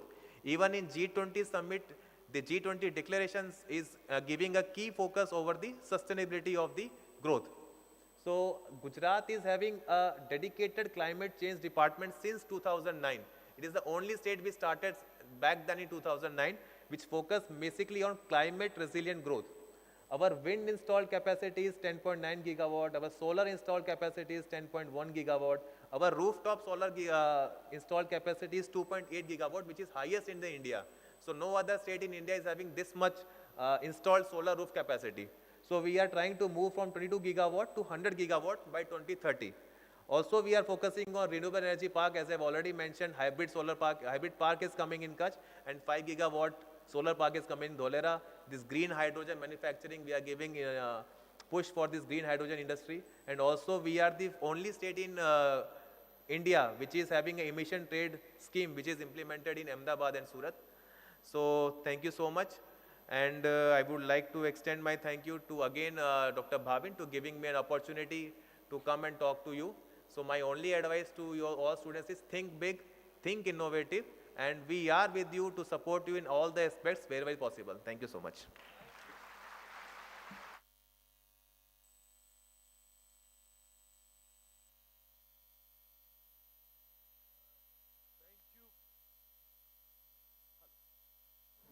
Thank you, Dr. Prashant.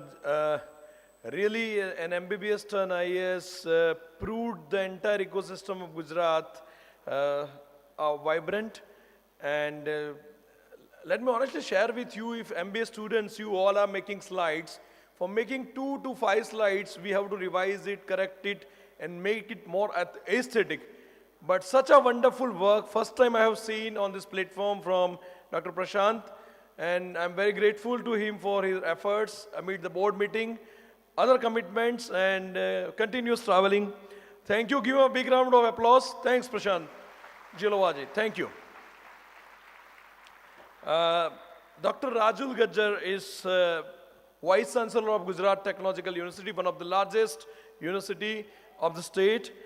I'll read brief about her. Dr. Rajul K. Gajjar has been contributing to the engineering profession since past 39 years, and she has completed UG, PG at LD Engineering College and doctorate in structural disasters from MS University, Baroda. Dr. Gajjar has been recipient of major national awards by Institute of Engineers, as an eminent civil engineer by NASCOM also, in higher education for leadership by Honorable CM of Gujarat for best innovation practices, by Honorable HRD Minister for the best paper at International Vibrant Education Summit. Today we have privilege to have Dr. Rajul Gajjar here. She has a board meeting of GTU lineup. Amid that, she is here to blaze us. So very quickly, we'll have the blessings and words of wisdom from Dr. Rajul Gajjar. Welcome, ma'am.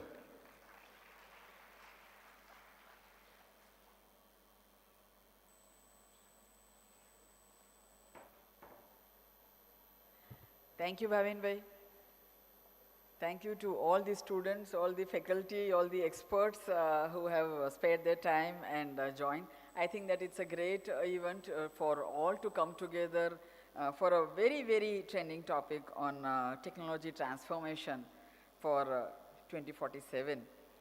So when we talk about technology transformation, the first thought that comes to my mind is that, is this a journey of progress? Yes, definitely it is. But I also see it as a transformation journey in our life, in our work, in how we interact with the society. So technology transformation is not just about a progressive, very high-end capitalistic culture. It is about what it is going to bring into our lives. Having said that, naturally, digital technology is the topmost. Everyone is really interested, working on it, and that is where everyone is putting all their forces into the digital technology. Looking at a few numbers and figures, so according to IDC, the global investment in digital transformation will grow at a compound annual rate of 17.1%. Indian consumers have embraced digital technology And with 500 million internet users, India is one of the largest and fastest growing digital consumer markets. At the same time, the business adoption, and we are not talking the urban, we are talking the rural also, where there is this entrepreneur, the agriculturist, the farmer. The adoption of this technology has not yet reached there. And that is the challenge, the real challenge that we have to look at. As the digital capability improves, the connectivity becomes more ubiquitous, the technology is poised to rapidly and dramatically alter every sector of India's economy. It is going to change the entire nature of work for millions of Indians. And what was the game changer? Where did it come from? Where did it start? It was the mobile revolution. The mobile apps that came in, that is where the entire transformation, digital technology transformation has come in. So if we once again look at the figures, in 2014, there were 200 million internet users in India. Now that number has risen to 700 million.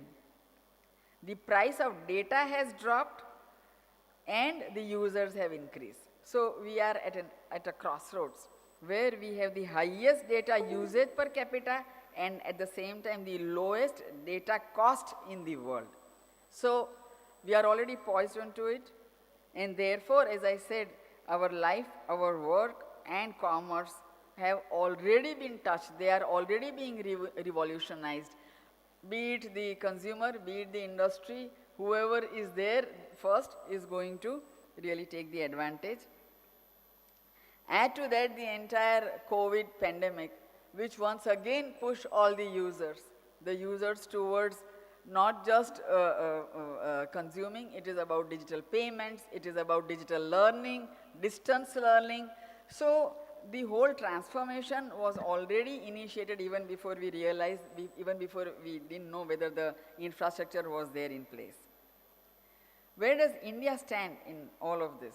So the former CEO of Niti Aayog, Shri Amitabh Kant, has mentioned that the transformation to drive the manufacturing sector on the back of AI, cloud computing, IoT, blockchains and robotics is going to generate $1 trillion in economic value as early as 2025. We are already into 24. As early as 2025, up from the 200 billion currently.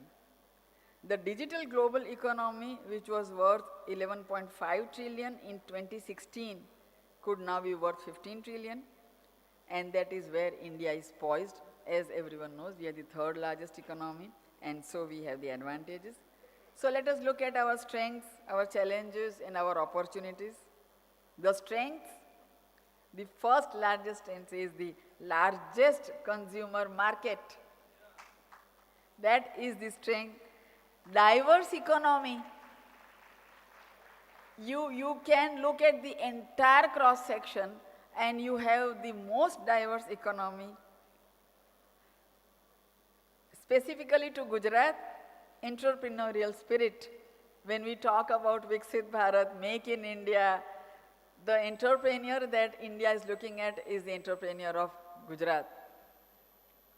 And also strategic geopolitical positions. Along with them, we have our challenges also, infrastructure deficits, bureaucratic approval mechanisms, skill mismatch, and that is where the entire workforce of the management can bring in, connect the consumer to the industry, income disparities, and also environmental concerns. So how do we convert them to opportunities? Digital transformation, already on board. Infrastructure development, we see it all across the country, not just in the urban areas, even in the rural areas. Healthcare and pharmaceuticals taking up on a large platform. We are very strong in renewable energy and also in agribusiness. We Indians have historically, since thousands of years, already imbibed with sustainability. These are the new buzzwords that the West is giving us. But all our cultural habits, our systems, our rituals were always sustainable.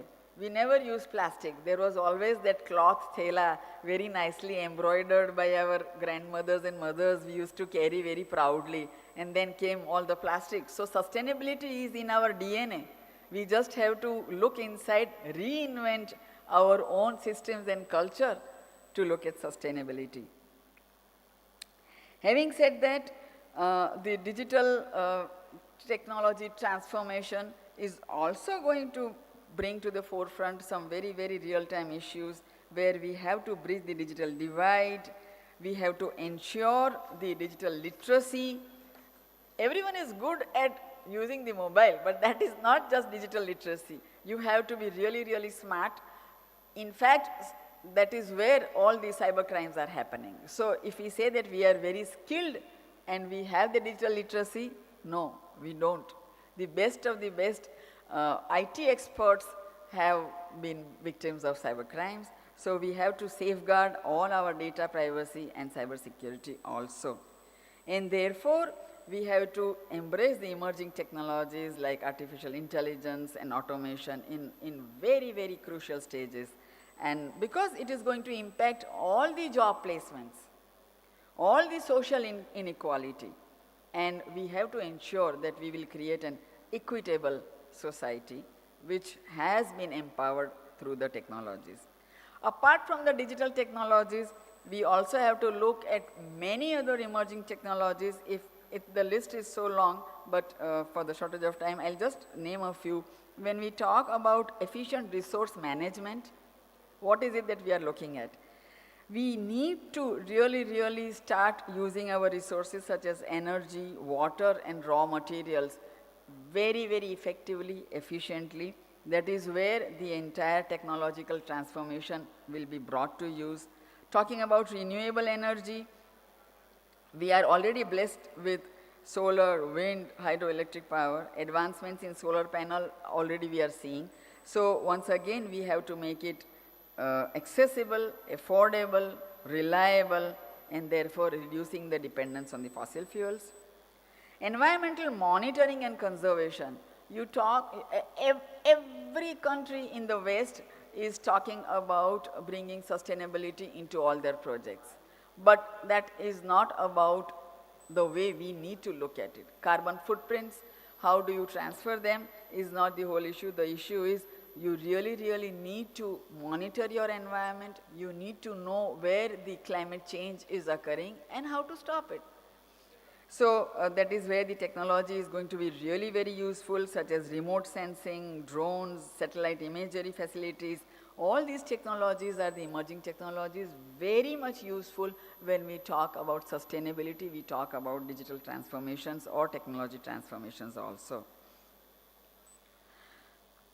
Then we can look at the circular economy. Everybody is talking circular economy. Not possible unless and until you adopt diverse and multidisciplinary technologies. Only then the buzzwords that we use, reuse, recycle, and repurpose, how to minimize waste, how to maximize resources, this is circular economy. But unless and until we have all the technology in the farthest rural corners, we will not be able to really bring to life all these dream words.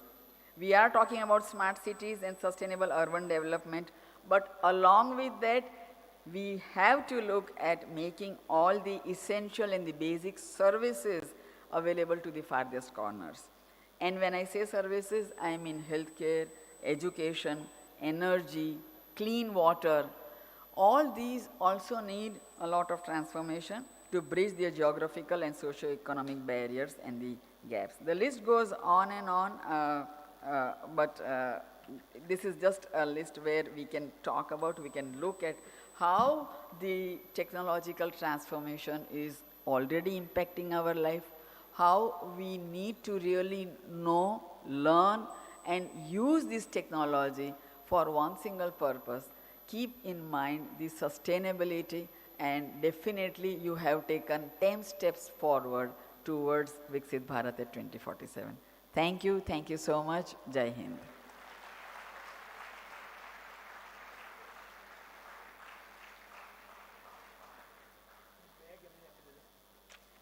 Thank you very much, Rajul Madam, for your words of wisdom, and right from sustainability to tech, you covered all the aspects. Being a Vice Chancellor of Technological University, you justified the theme. Mr. S.B. Dangayach, the name is synonym of reservoir of idea, I usually say, is a distinguished alumni of Indian Institute of Management, Ahmedabad. After spending 45 years in corporate world and leadership positions, he is now busy as founder trustee of Innovative Thought Forum. As India-centric Think Plus Act as a national vice president of Arogya Bhati. He is also a former chairman of Environment and Plastic Image Committee of Plast India Foundation. Mr. Dangaj is also independent director at the board of GMDC and GACL, and he is also an ancient supporter of homeopathy and patron member of Global Homeopathy Foundation. Sir is actively involved with the homeopathy industry and was the chairman of Hillwell International Limited also. In addition to this, Sir is also a passionate supporter of green and clean sustainable development thoughts, and his favorite topic is waste to wealth. I believe, friends, as a youngsters, we normally overrule or ignore the new things which are coming from our surrounding. So listen him carefully. I learned a lot from him in last 2 decades with his interaction, what he is going to say, and now we have each speaker who will literally awake you by the question. Please, sir, do the honors. Thank you.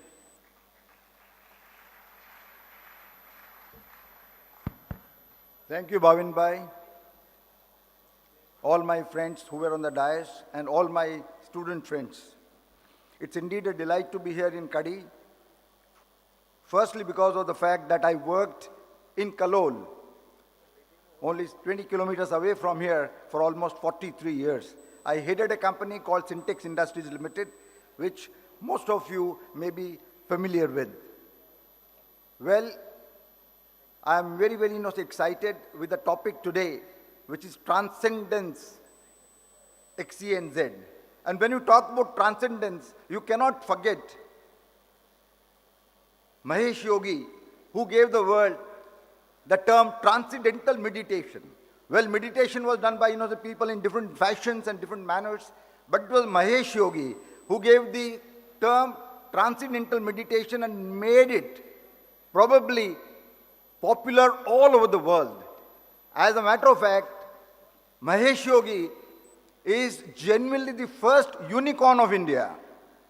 Today you talk about unicorns, but 40, 50 years back, it was Mahesh Yogi who made the first billion, and he was the true unicorn. And what he marketed was an Indian knowledge. What he marketed was a kind of a practice that is a part of yoga, called it transcendental meditation, and made into something, say, which was huge and which is being followed even today. As a matter of fact, the first entrepreneur in yoga was also Mahesh Yogi, who did a great job. So I'm very happy to be here today because we are talking about transcending whatever are the practices in the business landscape and what exactly can we do. The world is very rapidly changing. I mean, it is changing at an accelerated pace, and therefore, when we talk in 2024, and when we look at 2047, we don't know how many transitions will we have to go through. I, as a matter of fact, retired from Syntex Industries and then started Innovative Thought Forum, which is an India-centric thinking plus action platform. The whole idea was to look at our requirements, our needs, and our landscape first, and therefore modify, adapt whatever is happening outside of India, blend it with our knowledge, and then kind of evolve a framework which will be appropriate for us, as well as, of course, the globe. I mean, there is no question we have to look only inwards, but look at, say maybe look at first of all, local, then turn to global. So blending the two together, local plus global, was a kind of a thing that we have been doing at Innovative Thought Forum. Doing deliberations on many things that we need, had say several round tables in Delhi, in Ahmedabad, and have been then thinking as to what is going to be appropriate for India. As a matter of fact, during the COVID आदरणीय मोदी जी ने हमें दिया आत्मनिर्भर भारत का slogan. He gave the slogan of Atmanirbhar Bharat, and then we had a series of round tables on pragmatic ways of Atmanirbhar Bharat. It's good to talk about theory. It's good to talk about what can be maybe the theorems, but it's essential to look at the implementation. Policy, programs, implementation, they have to all go together. So we had a series of round tables on pragmatic ways for Atmanirbhar Bharat in 12 different domains, and came up with a compilation of 75 Indian thinkers, India-centric thinkers, to see what is going to be good for us and what is going to give us kind of a developed, sustainably developed nations. We are all hearing about sustainable development goals, and this is something which UN has been talking about. And if you look at the sustainable development goals, there are 17 of them. There are 17 goals. Of course, it is not possible for me to talk about everything now, but let me look at 2 or 3 key goals, and how using the technology, how using the current ecosystem, we can address those things in a very, very pragmatic and a nice way. So first of all, housing, as you know very well, housing is the basic requirement. रोटी, कपड़ा और मकान. तो मकान जो है, रोटी की आजकल समस्या नहीं है, कपड़े की बहुत ज़्यादा समस्या नहीं है. मकान जो है वो सबके लिए, for everybody, you will be surprise to know, is a major challenge. 50% or more than 50% of investment, savings and loans, as a matter of fact, relate to housing. Many people fail to make their own house in the lifetime. So housing is very important. The policies and the other things that are there in the country have kept slums intact.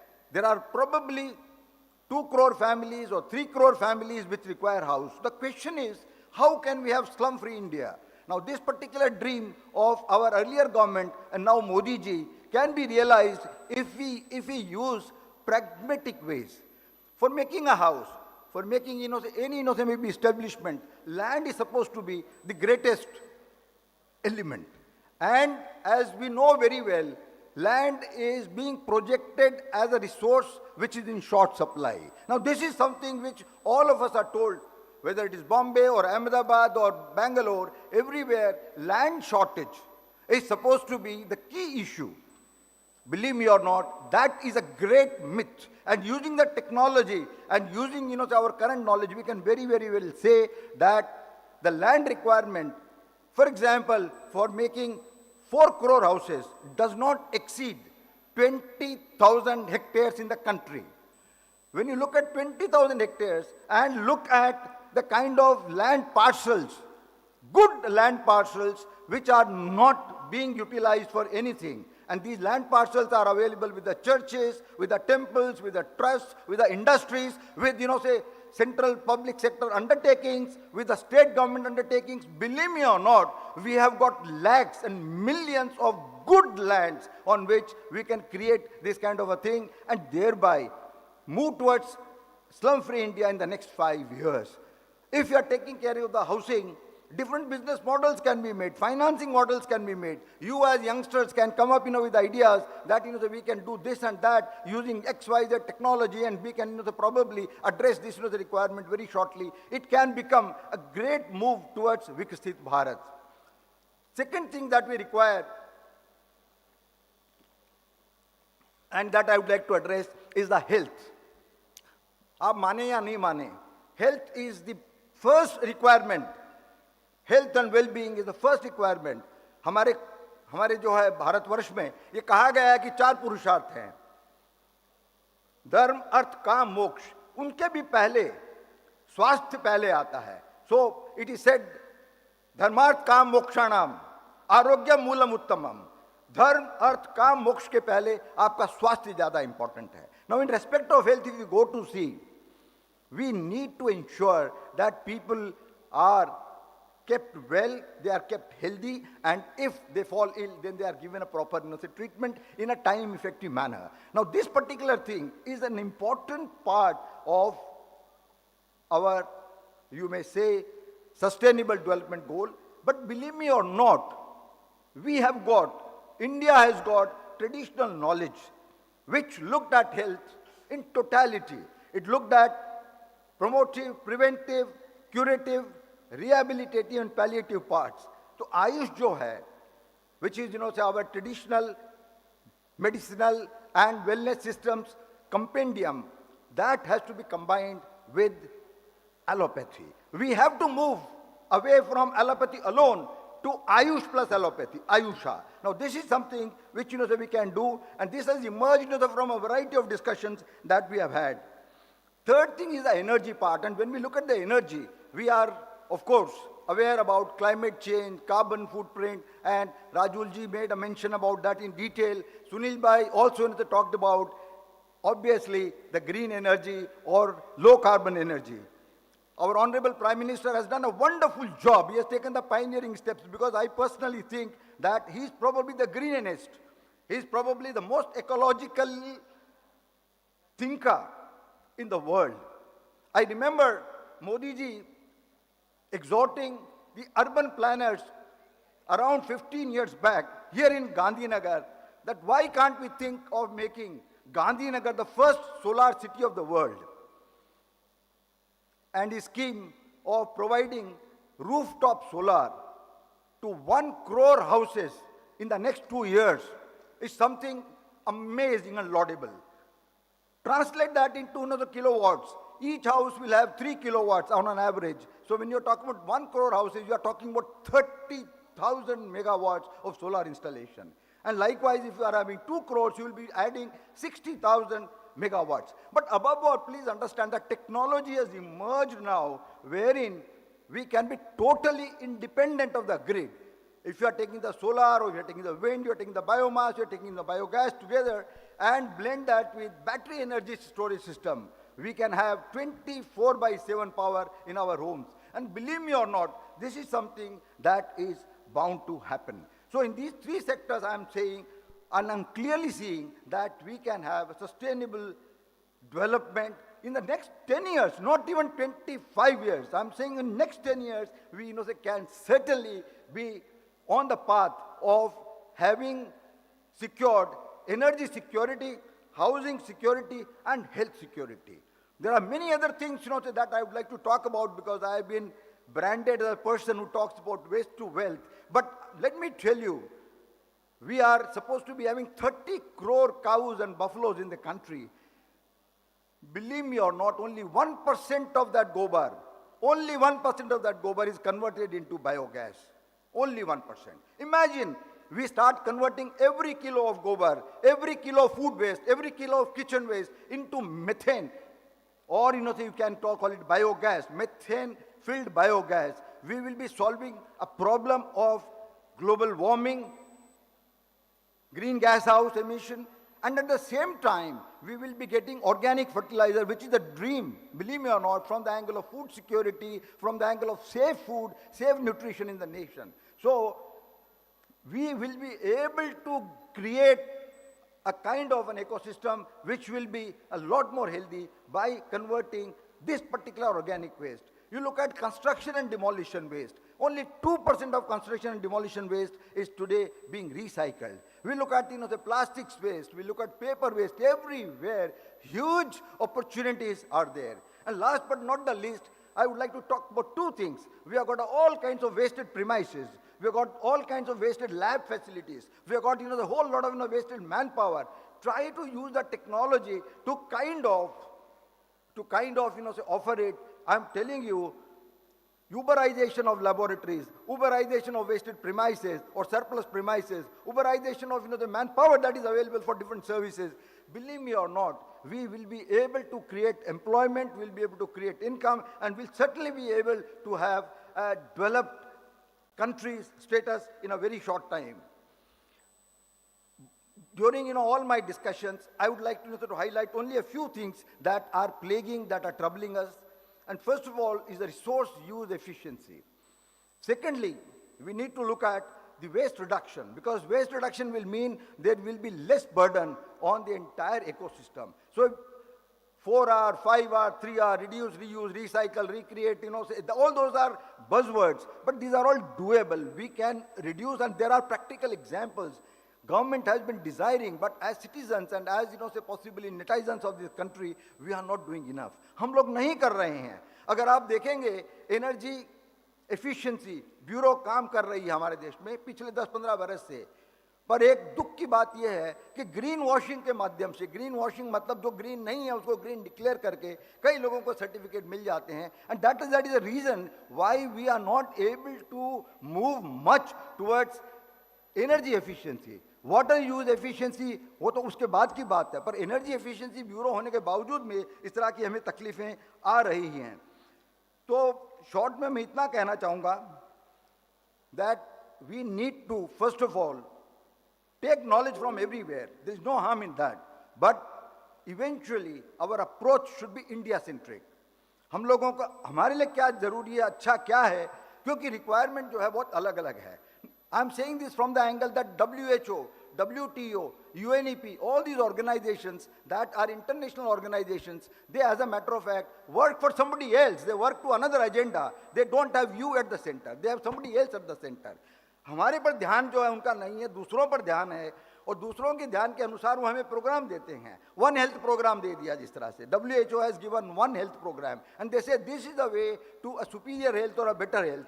Answer is clearly no. We can't follow one health program because हर देश की अपनी खुद की जो है परंपरा है, हर देश की अपनी जो मतलब ज़रूरतें हैं, हर देश के अलग अलग रोग हैं. There is so much of the individualization of the diseases. Believe me or not, we have to move towards an integrative healthcare, one nation, one health. वो हमें करना पड़ेगा. तीसरी बात ये है कि हम लोगों को pragmatic solutions देखने पड़ेंगे. Policies बना दें, कुछ भी बनाए, but how are we going to implement? So when we make the policies, we have got to see that implementation path is also chalked out. Technical and you may say economic viability has to be thought through. अगर हमें जो है subsidies पर ही जीना है, we have to move away from the subsidy culture as we go forward. Subsidy many times distorts the markets. Subsidy for a few years is all right, but subsidy on a continuing basis makes the people dependent, और उनको जो है एक तरह से मैं कहूँगा एक ऐसी मेंटालिटी दे देता है that government is supposed to be doing everything. So for happy, healthy, sustainably developed India by 2047, it is essential that we obviously take benefits of all the technologies and everything, but above all, also work hard. My dear friends here that are there from the various colleges, मैं आपको ये कहना चाहूँगा, सख्त मेहनत का कोई विकल्प नहीं है. मेहनत करनी है और मेहनत कस के करनी है.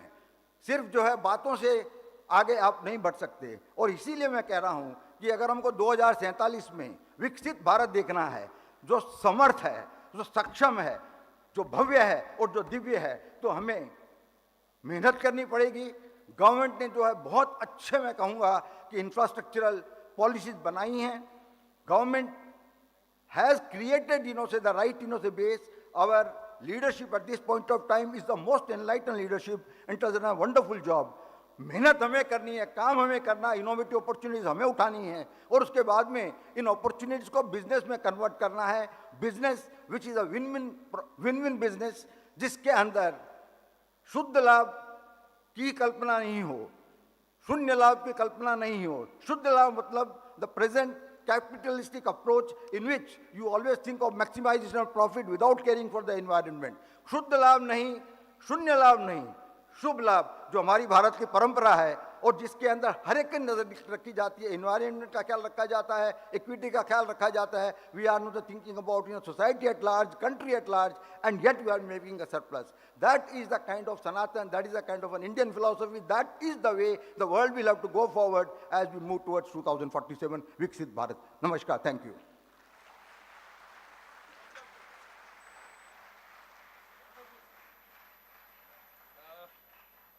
Wonderful energy from Dangat ji, and we all need to learn from it. थोड़ा अगर इसको रिकॉर्डिंग को ऑफ कर दें. मैं सोच रहा था कि ये सबसे हम क्या सीख रहे हैं, तो मेरे दिमाग में एक वर्ड आया, रास्कल. नॉर्मली मैं भी बोल देता हूँ कि rascal, you don't know this. So now the rascal I have upgraded to receptive, curious, adaptive. You see the Ra, receptive, adaptable, skill, curious, agile, and learner for lifetime. So next time, yeah, learner for lifetime, this is I kept it intentionally Ras. So next time somebody tell you rascal, don't feel bad. Because all the qualities are hidden in that. So one need to be, because these are the takeaway, and we need to carry out these thoughts ahead. One need to be receptive, okay, one need to be adaptive, one need to be skilled, one need to be curious, one need to be agile, and one need to be learner for lifetime.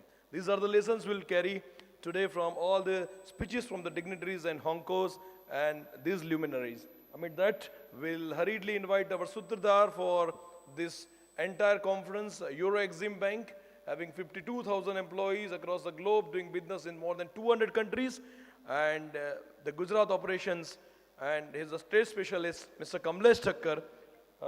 I'll ask Tanna Sahab to introduce. Please do the honor. Thank you very much, Bhavin sir. Ladies and gentlemen, I'm delighted to introduce to you an exceptional individual who embody the spirit of innovation, resilience, and success in the world of entrepreneurship and marketing. He is none other than Mr. Kamlesh Bhai Thakkar. Mr. Kamlesh Bhai Thakkar is a visionary entrepreneur with a knack for identifying opportunities and turning them into thriving ventures. He has demonstrated remarkable leadership and determination in founding and scaling Euro Exim Bank. Through his relentless pursuit of excellent and innovative thinking in Euro Exim Bank, he has not only achieved remarkable success, but has also inspired countless others to pursue their entrepreneurial dreams through developing M-panels. He is community sales professional whose charisma, expertise, and unwavering dedication have consistently driven impressive results. With a keen understanding of customer needs and unparalleled ability to communicate the value of propositions of trade finance services, he has played a pivotal role in driving revenue growth and establishing long-lasting client relationship for Euro Exim Bank. His passion for sales is not just about choosing deals, but about creating meaningful connections and delivering genuine value for clients. Ladies and gentlemen, please join me in welcoming him for special address to this august gathering. Kamlesh Bhai, thank you.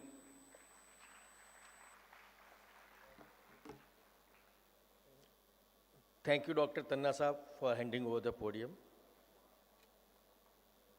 Many of you know me well. Kamlesh Thakkar here. I represent Euro Exim Bank. About Euro Exim Bank, I would like to say briefly that Euro Exim Bank is headquartered in St. Lucia, West Indies, having Class A international banking license from FSRA, St. Lucia, West Indies. We have our representative office in London, UK. In Chennai, we have our Global Back Office Support Partners Office, our operations being handled from Chennai office. And very soon we are likely to have our office in Gift City, Gandhinagar. Let me inform you all that we have over 54,000 well-trained sales professionals across the world in 205 countries. That is probably the largest sales force in the world in the trade finance business. Not only that, in the business of trade finance, we are one of the fastest growing banks in the world. We aim to be one of the leading banks in the world in the business of trade finance. Now, I'm very happy to be here at Divine Place. I will call Divine Place, Dr. Tanna Sahab because this divine place is, the reason for calling this divine place is that this is an organization, KSV, have nurtured more than 50,000 students, 52,000 students with holy idea. Holy idea, I will not tell myself, you can just look at the left side. It's written in Gujarati, but kar bala hoga bala. This is the holy idea of Honorable Shri Chhaganba. My salute to Honorable Shri Chhaganba for such a fantastic idea, which came into his mind in 1919, correct? Today, I've heard that many of the startups fail within just 1 year. But this startup, without any technology at that time, there was no email, there was no internet, there was no digital revolution, nothing was there. At that time, despite of limited resources, Mr. Chhaganba started this school with intention of kar bala hoga bala, and today we can see the empire. 15 constituent colleges under Kadi Sarva Vishwavidyalaya, that is a university registered under UGC by Gujarat government. I am not here just to share formal information. I'm not trying to be more formal over here. I am here just to share what my heart says. Today I am here to make you hear the voice of my heart.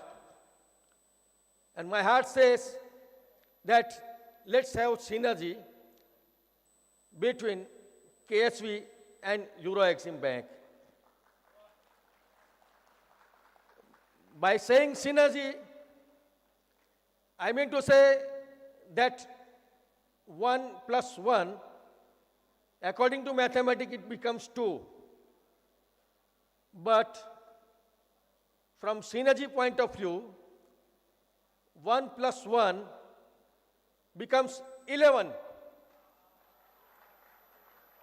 Let us KSV and Euro Exim Bank come together, make the future of these youngsters, and realize the dream of our Honorable Prime Minister of Viksit Bharat by 2047.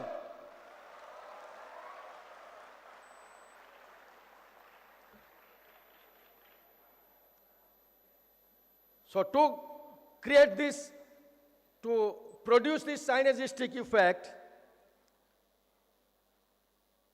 let KSV and Euro Exim Bank come together, join the hands with each other, make the future of this young blood, so that our beloved nation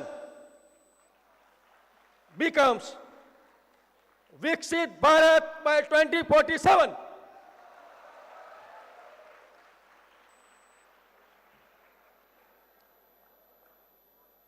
I thank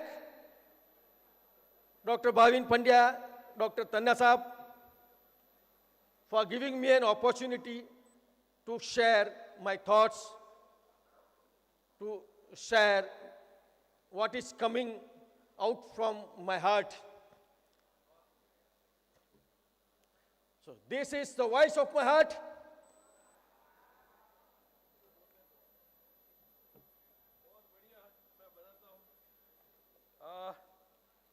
Kamlesh Bhai is so emotional, passionate, compassionate guy. After doing his MBA, he cracked the toughest training of a pharmaceutical company and chartered. And this entire conference from day one, whether it's going to give the invitation to additional chief secretaries, all the department, agriculture, industry, education, he was with us, meet all the guests and invite them. And believe me, Kamlesh भाई sales वाले हैं, मैं भी sales वाला हूँ basically, लेकिन हम लोगों ने इतना मेहनत करके इस कॉन्फ्रेंस को ये लेवल पे ले आए हैं and today first time I have seen a person getting emotional for a young guy. आज आप सब हम बैठे हैं, 3 दिन ल्यूमिनरीज को सुनेंगे, अच्छा खाना भी खाएंगे, इसके बाद नाश्ता भी करेंगे, ये सब कुछ है, बट ये सबके करता हरता सूत्रधार कमलेश भाई है। So big round of applause. Thank you Kamlesh bhai. Thank you doctor Bhavin sir. 5 minute ज़्यादा ले सकता हूँ? 2 मिनट ही ले सकते हैं, ठीक है, थैंक यू। क्योंकि ये सब कंक्लूड करना पड़ेगा सबको। Few words about Dr. Tanna Saab.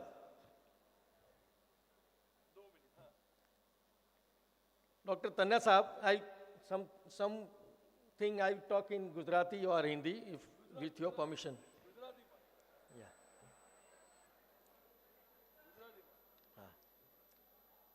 But for my senior colleagues, chalega? Okay. Last month, we had sponsored one more mega event called LIBF. That was for a particular community, Lohana. Lohana International Business Forum. That was sponsored by us. That was 4-day event. On 3rd day, there was a Saturday, and I know that event had started on 18th, and 19th, 20th, and 21st. So on 20th, there was a Saturday. On the morning, around 10:30 or 11 o'clock, Dr. Jayesh Tanna called me. આ કહાની મેં બીજે પણ કહી છે, એટલે કોઈને monotonous ના લાગવી જોઈએ. મને ફોન કર્યો, મને રિક્વેસ્ટ કરી કે આપ શ્રી અમારા કેમ્પસમાં પધારો. એ વખતે everybody, our global head of sales mister Senthil sir is there, along with Sendil sir, our chairman Dr. Kaushik Punjani, Sanjay Thakrar was there. So I said that okay, I will talk to my seniors and then get back to you. After half an hour, or maybe 45 minutes, he again called me. See his conviction. Again he called me, Kamlesh bhai, what happened? શું થયું? તમારા અમારે કેમ્પસમાં આવવાનું છે. મેં બીજી વખત ફોન આવ્યો ને એટલે મને થયું કે હવે મારે કંઈક વાત કરવી. મેં સરને પાછી વાત કરી. મેં કીધું સર, સરે કહ્યું કે આપણે પૂછી જોઈએ ચેરમેન સરને. હજુ એમને જવાબ આપવું એ પહેલાં તો પાછો ફરીથી ત્રીજો ફોન આવી ગયો. પછી તો મારે વાત કરવી પડી. સંદીલ સરને વાત કરી, ચેરમેન સરને વાત કરી. ચેરમેન સાહેબે કહ્યું, સંદીલ સરે કહ્યું, if everybody comes I don't mind going to KSV campus. એટલે હજુ તો એનો રિવર્ટ કરું જયેશ તન્ના સાહેબને, એની પહેલાં તો સાહેબ પોતે ત્યાં પ્રગટ થઈ ગયા, અમારા સ્ટોલ ઉપર આવી ગયા કે બોલો શું કરવાનું છે. એટલે હવે અમારી પાસે કોઈ ચારો જ નહોતો. લિટરલી એમને હાઇજેક કરીને લઈ ગયા. આ ક્રેડિટ હું એમને પણ આપું છું. સાથે ડૉક્ટર ભાવિન પંડ્યા સાહેબે પણ ખૂબ આગ્રહ કર્યો હતો. એની આગ્રહથી અમે ત્યાં ગયા હતા. અમને બહુ સારી આગતા સ્વાગતા કરી હતી અને એના પરિણામે આ કોન્ફરન્સનું પાછળથી આયોજન થયું. વધારે સમય નહીં લઉં. Thank you so much. મને સહન કર્યો તે બદલ ખૂબ ખૂબ આભાર. Thank you. Thank you, Kamlesh bhai. And what they we are so thankful to you. And sir said before, the thing happened, our leaders, it was the leaders' choice and leaders' thing, freedom, where it has led to us. We had approval from our honorable chairman sir, and then after the dynamic and very enthusiastic leader, Dr. Bhavin Pandya had also visited Euro Exim Bank. Then our Dr. Ramakant Prusti sir had also played a very big role into that. And today, it is a great association with Euro Exim Bank. Is the largest bank and is going to go for the Guinness Book of World Record as far as the highest sales force is concerned. And we are a biggest trust of the Gujarat. So it is a coincidence where it is a synergy and collaboration. Thank you.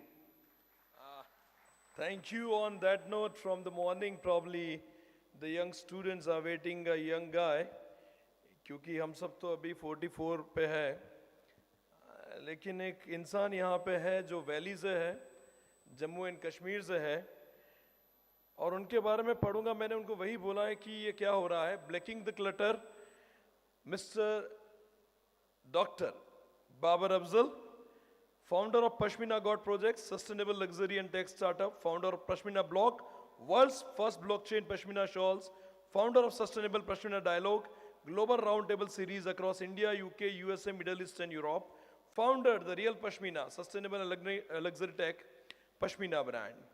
Dr. Babar Afzal has over 20 years of rich international industry experience, working in India, USA, UK, Middle East and Europe, with companies like McKinsey and Company, HCL, and Computer Associate. Throughout his career, he's enjoyed multiple and diverse roles leading the international projects as ethical hacker, information security architect, international business consultant, and startup founder. He's a two-time author and 8-time TEDx speaker, TEDx residency finalist, New York, TEDx organizer, Wired Innovation Fellow, UK, Rex Global Fellow of recipient of multiple awards, including Sri Rabindranath Tagore Awards, Dr. B.R. Ambedkar Award, Rajiv Gandhi Excellence Award, the Karmavir Chakra Silver and Bronze Medal, Institute with the UN, Bharat Gaurav Award, the Promising Indian Award, Social Entrepreneur of the Year 2019 by AAICC, Honoris Causa Honorary Doctorate of PhD, Peace and Humanity, CIAC, Paramount Mausoleum of Honor, Scion of Magna Mater, WPDO, International Peace Governor, Champion of the Earth Award, Global Changemakers Award 2021. His life is a journey of living a global career and choosing to become a shepherd. I am not mistaken. Global entrepreneur or have a choice of becoming a shepherd, nomad. Dr. Babar is also a profile artist of Jammu and Kashmir and enjoys creating abstract art, progressive Indian modern art, luxury and Pashmina art. He has been profiled by Time Magazine, The Genius Issue, BBC, CNN, Bloomberg, and over 600 international journals for his life journey.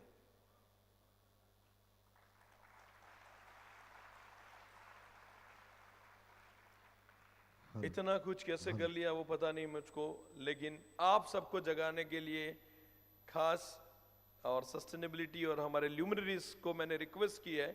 They wanted to go, but मैंने उनको request की है कि listen, Mr. Babar Afzal, please, Babar ji, come on our stage and you can start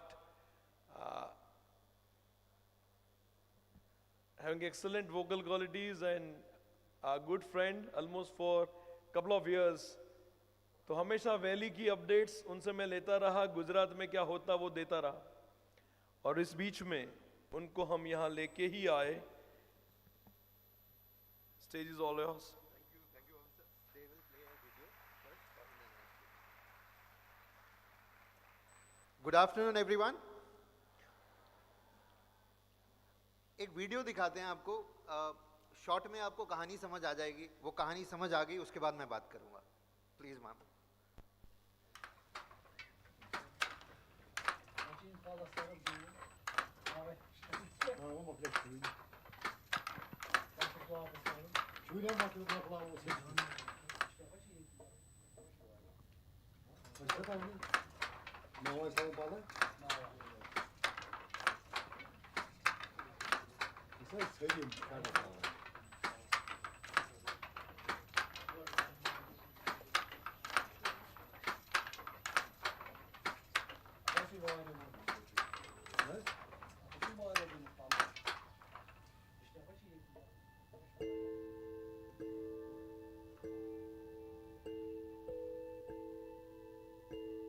असल में पश्मीना आता है लद्दाख से. चैंगथोंग उधर एक जगह है, वहीं से हम पश्मीना रॉ मटेरियल आता है.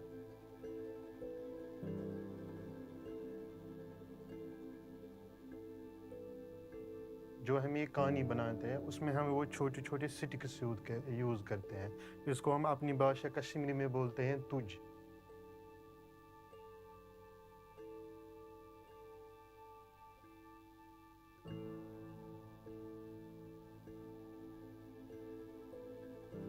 इसमें डिज़ाइन्स आते हैं, छोटे छोटे नक्शे इसमें बन जाते हैं।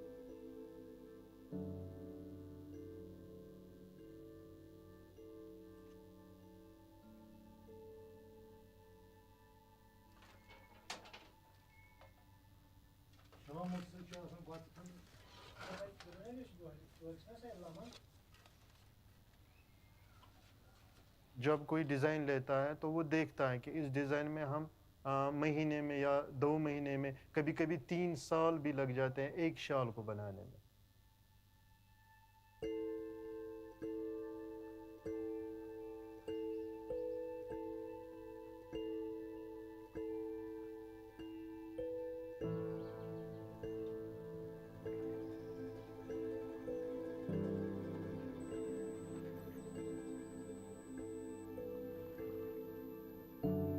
I was born in Jammu and Kashmir. My mother is from Kashmir and my father is from Jammu.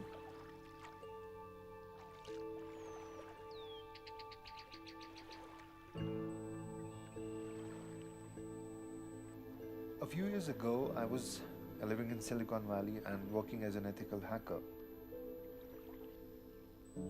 I used to visit my home quite often, almost once a year. In one of the trips, I was just scrolling through one of my news apps. The headline was 25,000 Pashmina goats die of starvation in Changthang. That's the region in Upper Himalayas. Every year, the amount of snowfall that happens in this region is somewhere between 3 to 4 centimeters. In that year, the snowfall was about 118 centimeters. The food of the goats, the fodder, got buried under snow for about 2-3 months, and the goats died of starvation.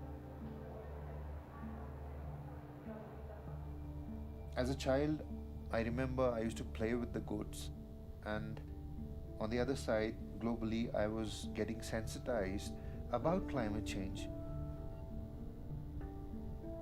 I think that incident moved me to look at this in a much deeper manner.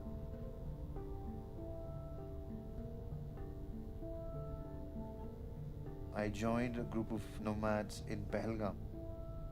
We traveled from one mountain to the other because we had about 1,500 goats. From Pahalgam, we went to Sonmarg, from there to Dras, and there were a few small villages, and from there we reached Leh.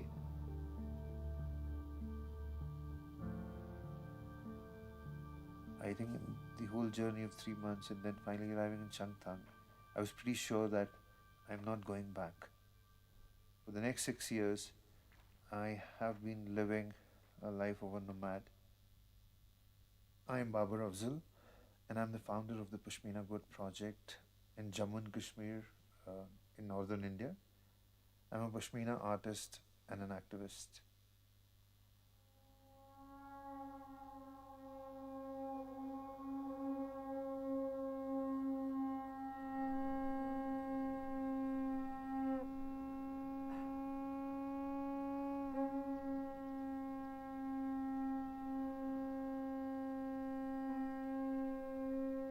Changthang slows everyone down. It is between 15 to 17,000 feet above sea level.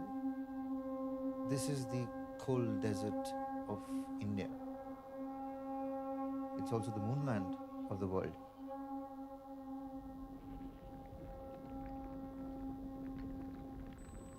This place is the home to the Pashmina goat.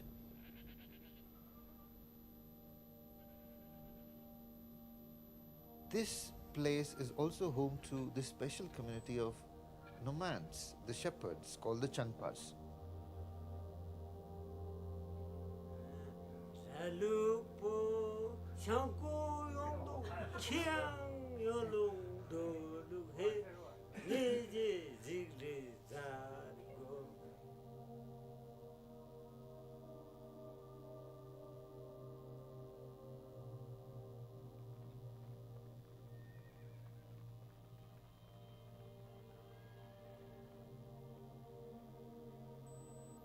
these shepherds have a key to a happy life. They don't stay in one place for long, and they keep moving.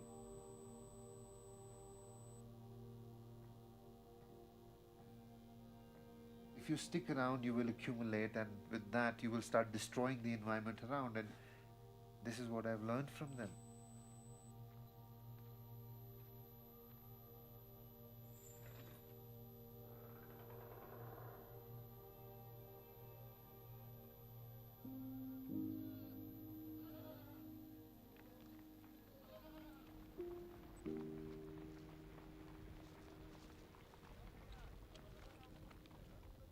All these nomads have their own understanding about the environmental cycles. When the temperatures fall to a certain level, they know it's time to move. इधर से 2 दिन उधर जाना पड़ता है, उधर जाने के लिए ऊपर। फिर कम से कम इधर से 15 किलोमीटर होगा इधर से जाने से। जून जुलाई में हम जाता है इधर से, फिर उधर 4 महीना हम उधर बैठता है, मैं और पापा जाता है।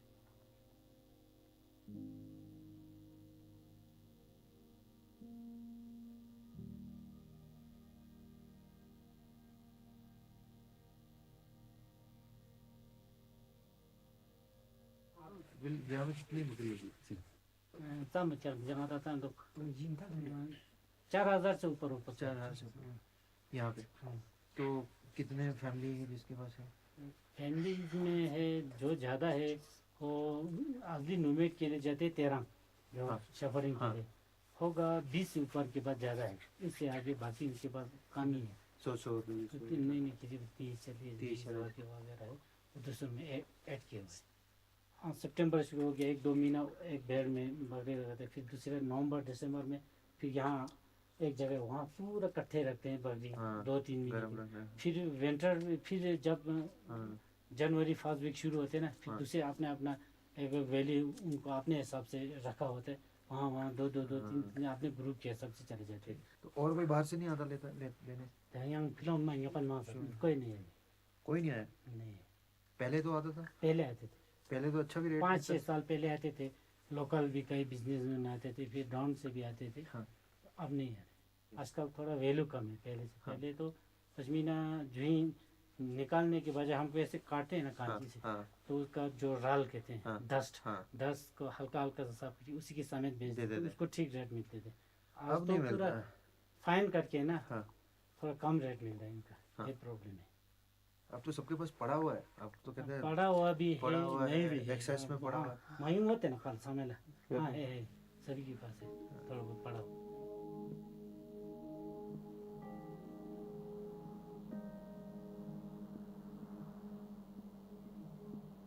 पहले जैसा तो नहीं था, आजकल मौसम बदल गया सर, मौसम भी चेंज हो गया, इसी वजह से घास भी पड़ी में घास भी नहीं होता है सर।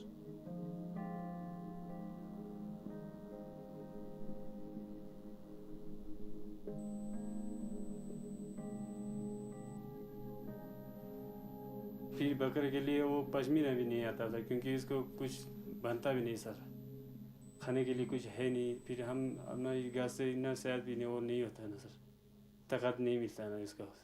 हाँ जी।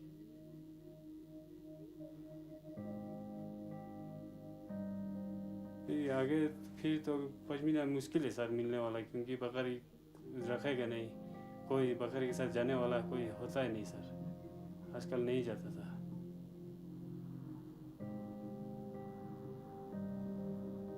I believe that some of the biggest impacts of climate change will happen in Himalayas.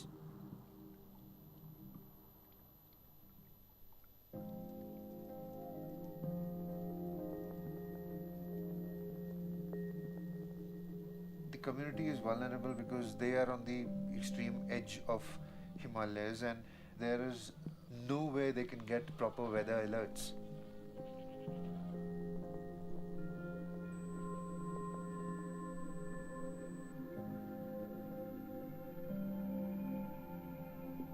If these nomads decide to move to the city, the goats won't survive.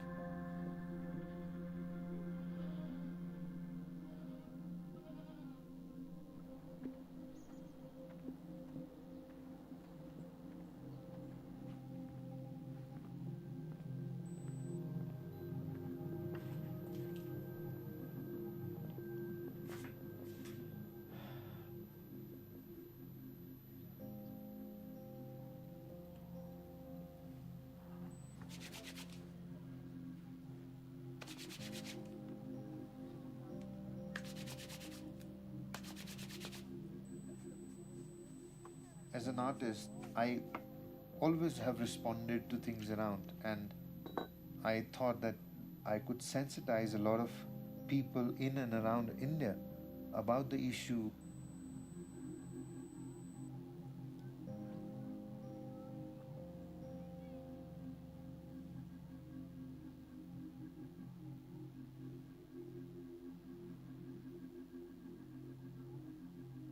Then I realized that that's not enough.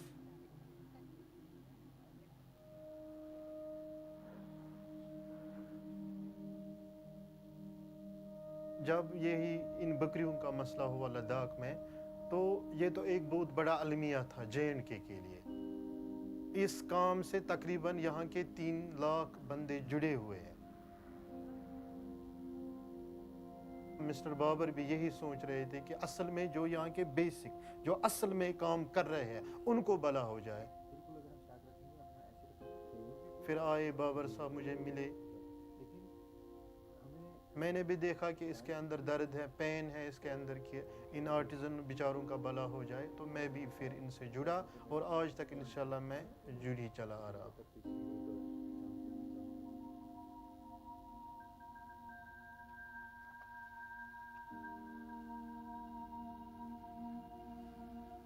There are 3 regions in our state which are different at every level. You know, the culture, the food changes, the language changes, the geography changes, the weather changes, and all the 3 regions are equal stakeholders in the Pashmina ecosystem of India: Ladakh, Kashmir, and Jammu.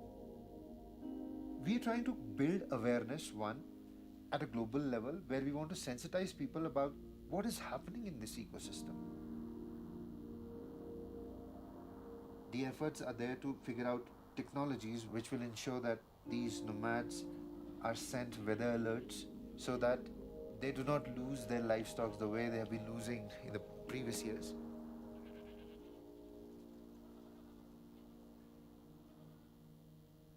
On the other side, we want to ensure that there's fair trade. People who are originally the stakeholders of the ecosystem are highlighted. You want to invert the pyramid in a certain manner because there are monopolies people have created.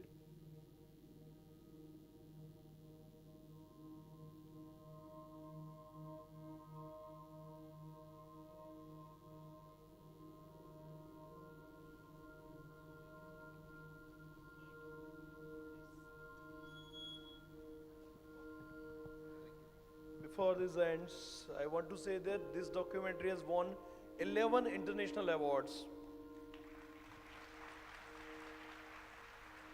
and released across all the continents. And we brought that for you all here today. Please.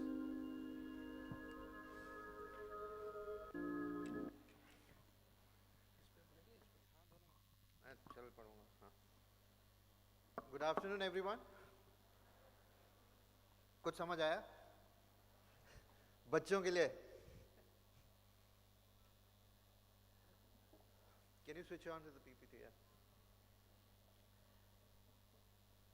Mohsin Naqvi एक शायर था। जब परेशान हो गया कि अब मैं आगे क्या करूं, लाइफ के झटके मिल रहे हैं तो मैं क्या करूं, जो काम मैं करता हूं वो होता नहीं है तो मैं क्या करूं। तो मोहसिन इसका जवाब देता है अपने से ही बात करते हुए एक शेर में। बोलता है, चलो मोहसिन मोहब्बत की नई बुनियाद रखते हैं। अपने से बात कर रहा है, बोल रहा है, चलो मोहसिन मोहब्बत की नई बुनियाद रखते हैं, खुद पाबंद रहते हैं उसे आजाद करते हैं।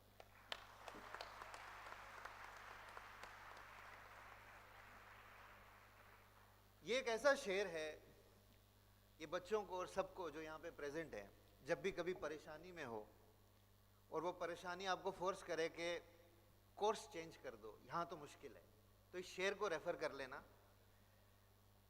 कि वन साइडेड लाइफ जो है ना वो बड़ी पावरफुल होती है, जिसमें आपको पता हो कि आपने ये करते जाना है इर्रिस्पेक्टिव इससे कुछ मिले या ना मिले। और ये एक छोटा सा प्रिंसिपल है जिस पे अगर आप टिक गए तो ऐसे मिरेकल्स आप एक्सपीरियंस करोगे लाइफ में जो शायद आपने कभी सोचे भी नहीं होंगे। और मैं आपके सामने उस मिरेकल को थोड़ा सा एक्सप्लेन करूंगा मेरी लाइफ में क्या हुआ।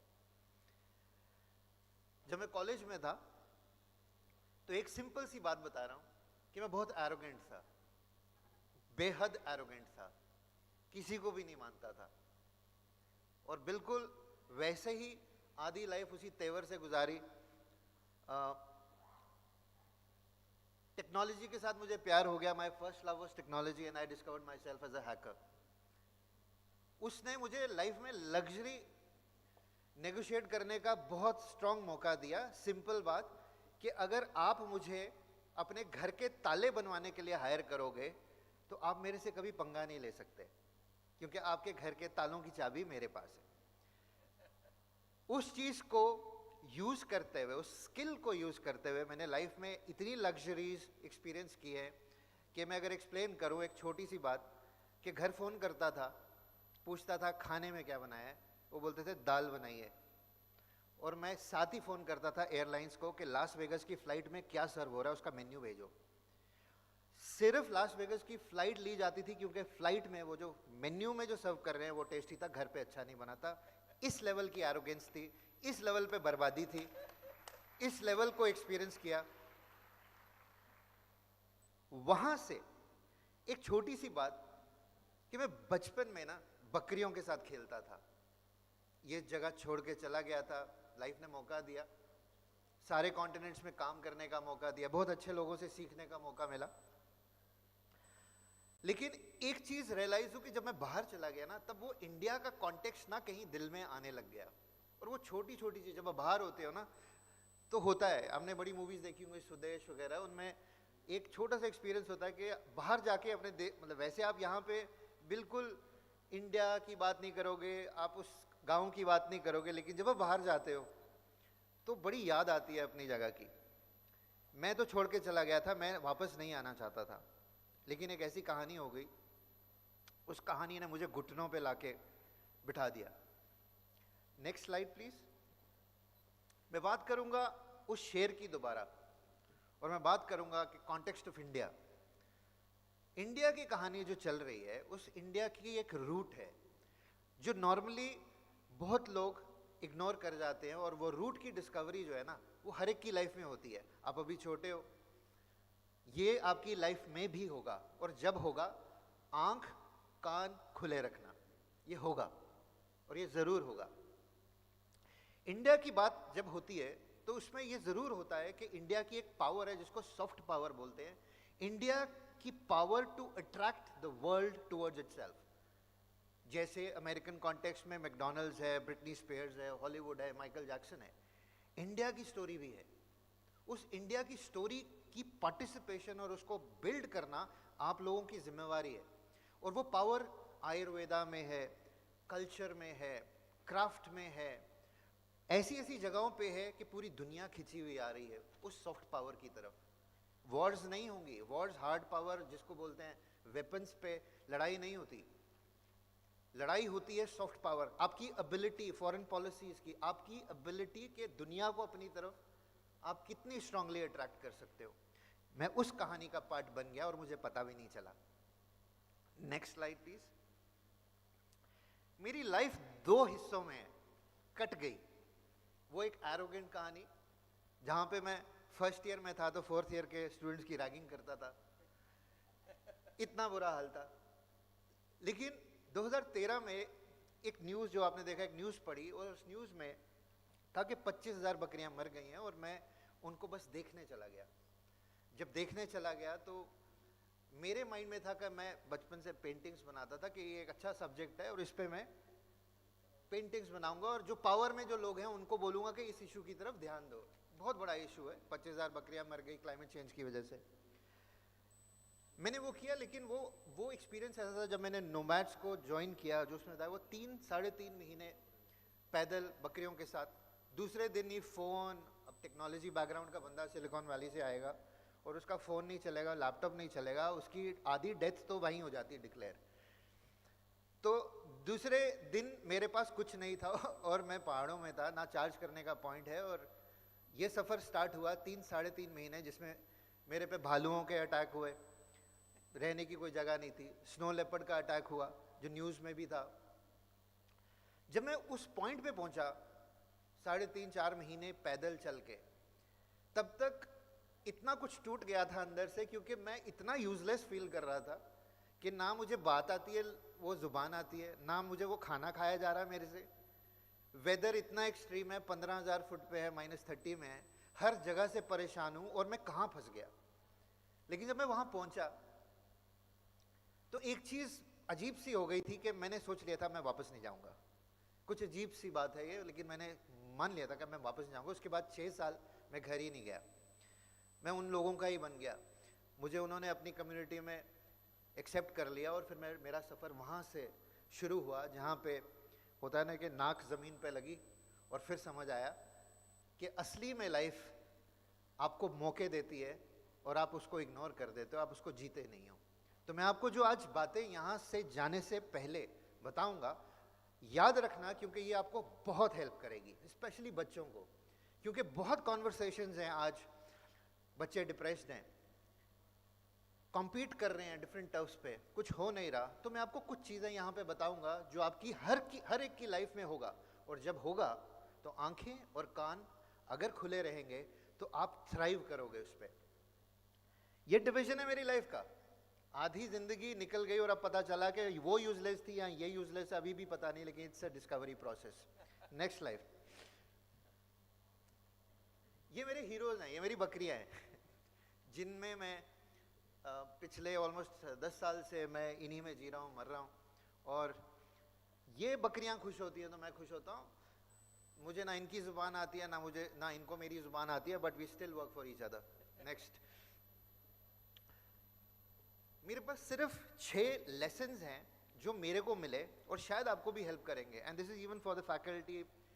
ये चीज़ें जो मैं आपको यहाँ पे बताऊंगा, याद रखना, क्योंकि ये पावरफुल है, ये स्टार्टअप्स के लिए पावरफुल है, ये इनोवेशन के लिए पावरफुल है, ये कंट्रीज लीड करने के लिए पावरफुल है, ये घर चलाने के लिए पावरफुल है, ये रिलेशनशिप्स जो हैं आज उनको संभालने के लिए मैंने क्या सीखा, मैं आपको बड़ी सिंपल जुबान में ये एक्सप्लेन करूंगा। आई होप कि आपको। Hello, next slide. पहला lesson, shed excess baggage.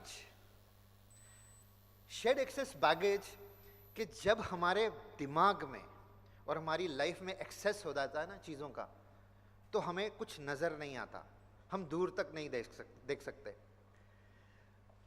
Genius of the last century Albert Einstein, वो बोलता है it is not about God, it is about godliness. और वो गॉडलीनेस जिसकी डिस्कवरी रही ना, उसने समझ ली अपनी लाइफ और उसने समझ लिया अपना काम।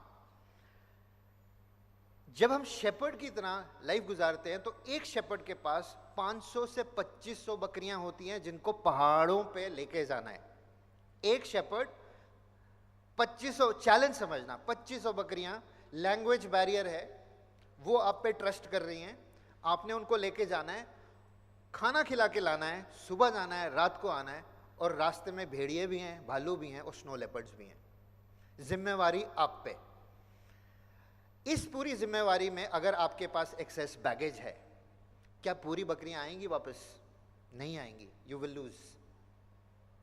शेड एक्सेस बैगेज, जो सबसे लाइट है ना वो उड़ेगा, जो सबसे हल्का है वो सबसे दूर जाएगा। Next slide. एमबीए के स्टूडेंट्स हैं, स्वॉट एनालिसिस किया होगा। ये दूसरा स्वॉट एनालिसिस है कि बकरियां हाथ पे गिननी पड़ती हैं। Count your sheep, count your blessings. Herbert Simon Italian economist था, 1976 में उसकी डिस्कवरी हुई, रैंडम डिस्कवरी हुई। वो अपने घर में ना उसने पीज लगाए हुए थे और उसकी डिस्कवरी ये थी कि 80% ऑफ द पीस जो उसमें से आती है उसके किचन गार्डन में से 80% पीस 20% पीस में से आती है। वो ओनरशिप ऑफ लैंड पढ़ रहा था इटली का, तो उसने देखा कि 80% of the land was owned by 20% of the people. उसने देखा कि 80-20 का बहुत अच्छा खेल है, मतलब कि जब आप एग्जाम में जाते हो ना 80% क्वेश्चन 20% सिलेबस में से आएंगे।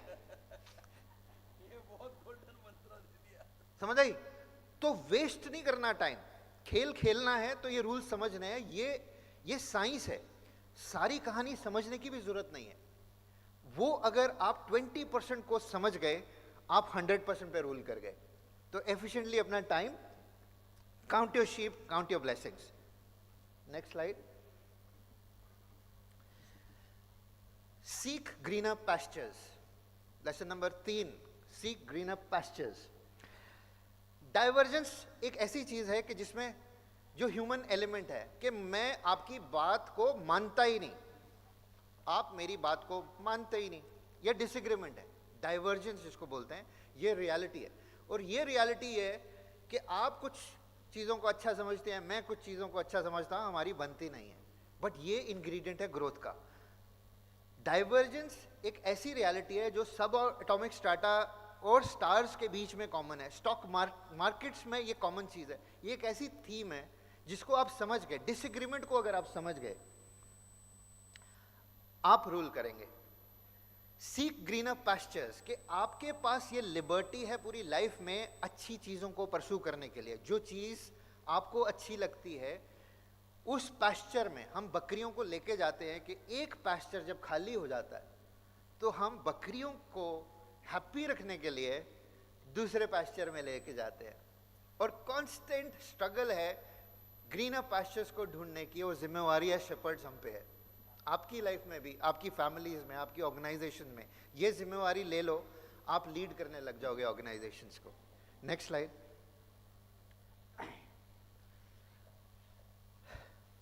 Face the Wolves. ये मैं हूं मेरे हीरो के साथ।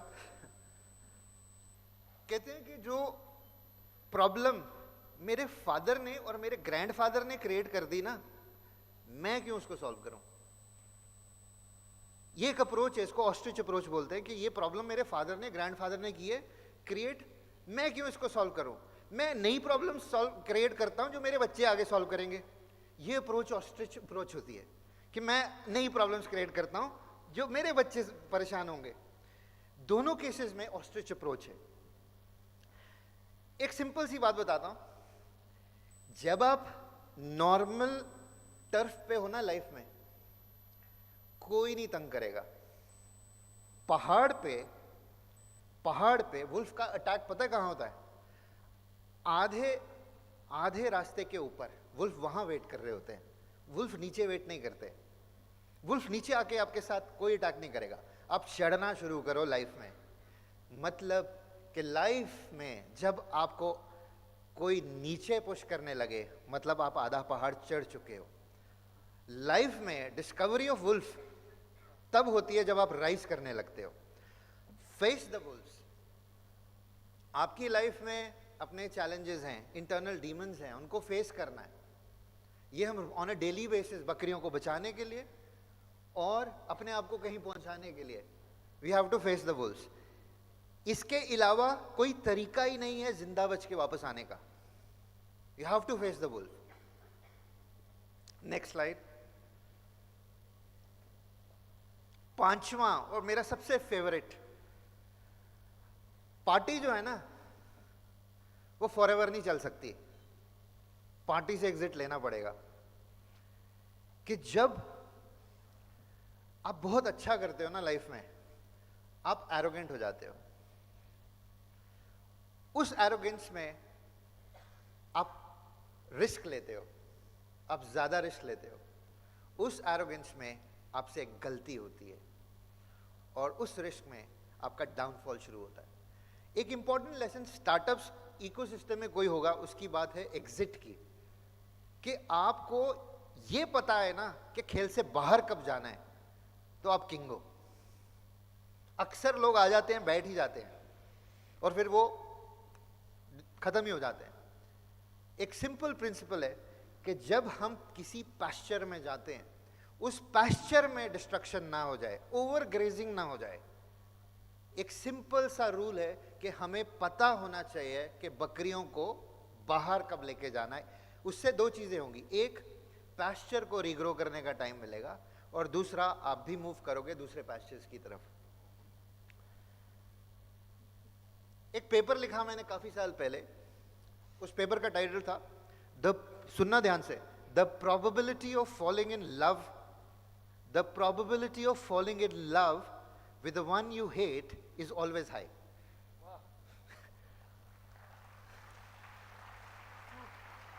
एक कंडीशन है कि दिल से नफरत करनी है, you will fall in love. This is the only condition. उस पेपर में I was looking at some stock and the behaviour of the stock. क्या होता है कि जब एक बिहेवियर होता है ना, यहाँ पॉजिटिव चला जाएगा या नेगेटिव चला जाएगा. नेगेटिव वाले जो जा रहे हैं ना, जो एक्सट्रीम में नेगेटिव है ना, उस पर एक अलग सा मैजिक हो रहा होता है कि वो नेगेटिव से एकदम पॉजिटिव हो जाएगा.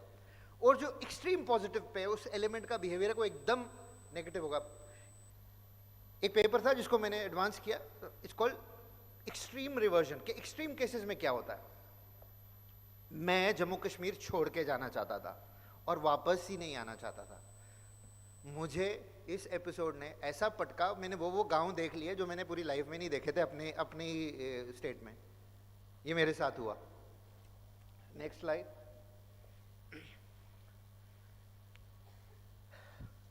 हम सब लोग अपनी लाइफ में कोई ना कोई माउंटेन क्लाइंब कर रहे हैं.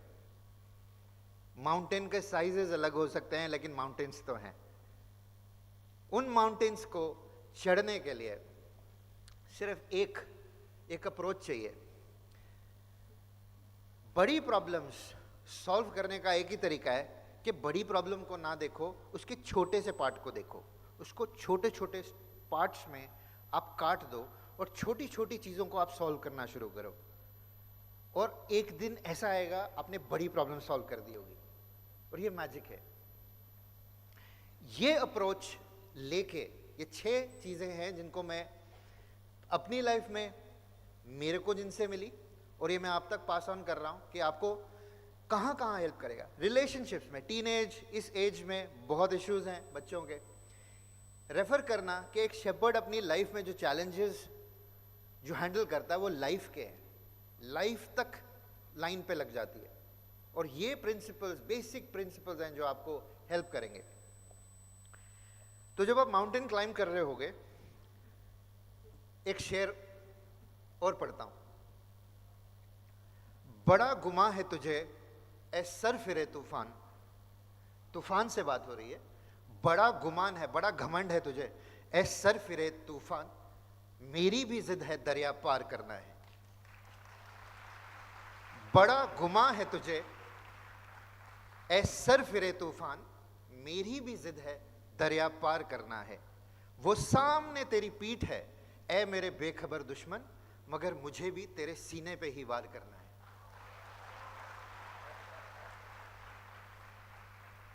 Next slide. मैंने पेंटिंग्स बनानी शुरू की बकरी के बालों से. बहुत आर्टिस्ट हमारे रीजन में इनसिक्योर हो गए कि ये तो डिग्री नहीं है इसके पास, ये कौन सी पेंटिंग्स बना रहा है, इसके पास तो डिग्री नहीं है. कॉलेज के बच्चे हैं यहाँ पे. जब मैं कॉलेज में था, कॉलेज की फीस 500 रुपए थी. हमारे टाइम में मॉडर्न आर्ट बड़ा पॉपुलर था. और मैं आपको बता रहा हूँ स्टेज से सबसे बड़ा फ्रॉड जो मैंने कमिट किया लाइफ में, सुनाने लगा हूँ. कैनवस हार्डवेयर की दुकान से आता था और पेंट 2-4 बॉटल्स हार्डवेयर की दुकान से, कैनवस रखते थे नीचे, ऊपर से पेंट फेंकते थे और वो जो भी बन जाता था उसको सुखाते थे. और मेरे फ्रेंड्स थे, वो जर्नलिस्ट बनना चाहते थे, उनको बहुत लिखने का शौक था. ये पेंटिंग उनके सामने रखते थे और मैं बोलता था लिखो इस पे. वो लिखते थे और वो इतना अच्छा लिखते थे. हमने कलकत्ता में एक बायर ढूंढा हुआ था, मैंने ही ढूंढा हुआ था. उसको इसकी फोटो और ये नरेशन जाती थी. कॉलेज की फीस कितनी थी? 500 रुपये. पेंटिंग का रेट था कोई 18 से 20 हज़ार रुपये. और हमें पता था ये 8 से 12 हज़ार के बीच में बिकेगी. कॉलेज की फीस 500 रुपये. ये narrative with the art work, modern art उस टाइम पीक पे था, साल की 150 पेंटिंग्स बेचता था. और उसने मुझे इतनी पावर दी, मुझे तब रियलाइज हुआ द पावर ऑफ मनी. क्योंकि कॉलेज के 2 गेट थे. एक बड़ा गेट जहां से प्रिंसिपल एंटर करता था और एक छोटा गेट जहां से बच्चे एंटर करते थे. मैं 500 रुपये देता था सिक्योरिटी गार्ड को, तूने जब मैंने आना है तूने मेन गेट खोलना है, और मेरे पीछे भी होगा कोई तूने बंद कर देना है, उसको उधर से भेजना है। प्रिंसिपल और मेरे लिए मेन गेट खुलता था। तब मुझे रियलाइजेशन हुई कि लाइफ में और बड़ी चीजें हैं। और मैं आपको एक चीज याद करवाने लगा हूं, इसको बोलते हैं व्हील ऑफ लाइफ। कोई भी बोले ना आपको कि यार तूने कुछ नहीं किया, तूने कुछ नहीं किया, तुझे तो ये आता नहीं है, तो मैं आपको एक ऐसा बैरोमीटर दे रहा हूं जिसको बोलते हैं व्हील ऑफ लाइफ। इसमें 6 स्पोक्स हैं, 6 चीजें हैं। पहली है फैमिली। क्या है? जोर से बोलो। First is family. जब आप टीनेज में आते हो ना, आपको लगता है सब कुछ पता है आपको, और फैमिली से ही भिड़ जाते हो। फैमिली का स्पोक संभाल के रखना। दूसरा है फाइनेंशियल। क्या है दूसरा? पहला क्या था? दूसरा पैसे की अंडरस्टैंडिंग का पढ़ाई से कोई लेना देना नहीं है। Money is a different route altogether. पढ़ो, पढ़ने के लिए, समझने के लिए। When it comes to money, उसके लिए अंडरस्टैंडिंग अलग से डेवलप करो। पहला क्या था? दूसरा। तीसरा है सोशल, कि अपनी सोसाइटी में, जिस सोसाइटी में आप हो ना, उस सोसाइटी में रेलेवेंट बनना। आप यहां तक आगे, बाकी यहां तक नहीं पहुंचेंगे। आप ब्लेस्ड हो। जो पीछे रह गए उनके बारे में सोचना। पहला क्या था? दूसरा, तीसरा। चौथा है मेंटल। क्या है? मेंटल स्टेबिलिटी इंपॉर्टेंट है, क्योंकि एक भिखारी 10 रुपए मांग रहा है सड़क पे खड़े होके। मेरे जैसा कोई बंदा जाएगा, उसको 1 लाख रुपए कैश पकड़ा देगा हाथ पे, क्या होगा? दूसरे दिन बीपी, तीसरे दिन शुगर, चौथे दिन निकल जाएगा वो। इतनी खुशी बर्दाश्त नहीं कर सकेगा। मेंटल स्टेबिलिटी इंपॉर्टेंट है, कि लाइफ जब आपको कुछ दे ना, तो दम होना कि आप उसको संभाल सको। पहला क्या था? दूसरा, तीसरा, चौथा। पांचवा स्पिरिचुअल है, कि हम जिस जमीन से आते हैं ना, यहां पे मेजॉरिटी ऑफ रिलीजन्स की डिस्कवरी है। उसको यूज कर लेना अपने लिए। वो आपको ग्राउंड में रूट करके रखेंगे। हिलोगे नहीं आसानी से। इधर 1 करोड़ भी कोई दे देगा, आप हिलोगे नहीं। 100 करोड़ भी रखेगा, आप हिलोगे नहीं। ये आपको स्पिरिचुअल ग्राउंडिंग पर्पस देती है। पहला क्या था? दूसरा, तीसरा, चौथा, पांचवा, और लास्ट है फिजिकल। टांगे होनी चाहिए पहुंचने के लिए। फिट रहोगे तो पहुंचोगे कहीं। फिटनेस पे ध्यान दोगे तो दुनिया आपकी। अभी कोई बोले कि टिकट दे रहे हैं, चलो लास वेगास, और आप बोलोगे टांग में दर्द हो रही है, ये नहीं होना चाहिए। फिजिकली फिट होने चाहिए। पहला क्या था? दूसरा, तीसरा, तो ये व्हील बनाते हैं। व्हील के 6 स्पोक हैं।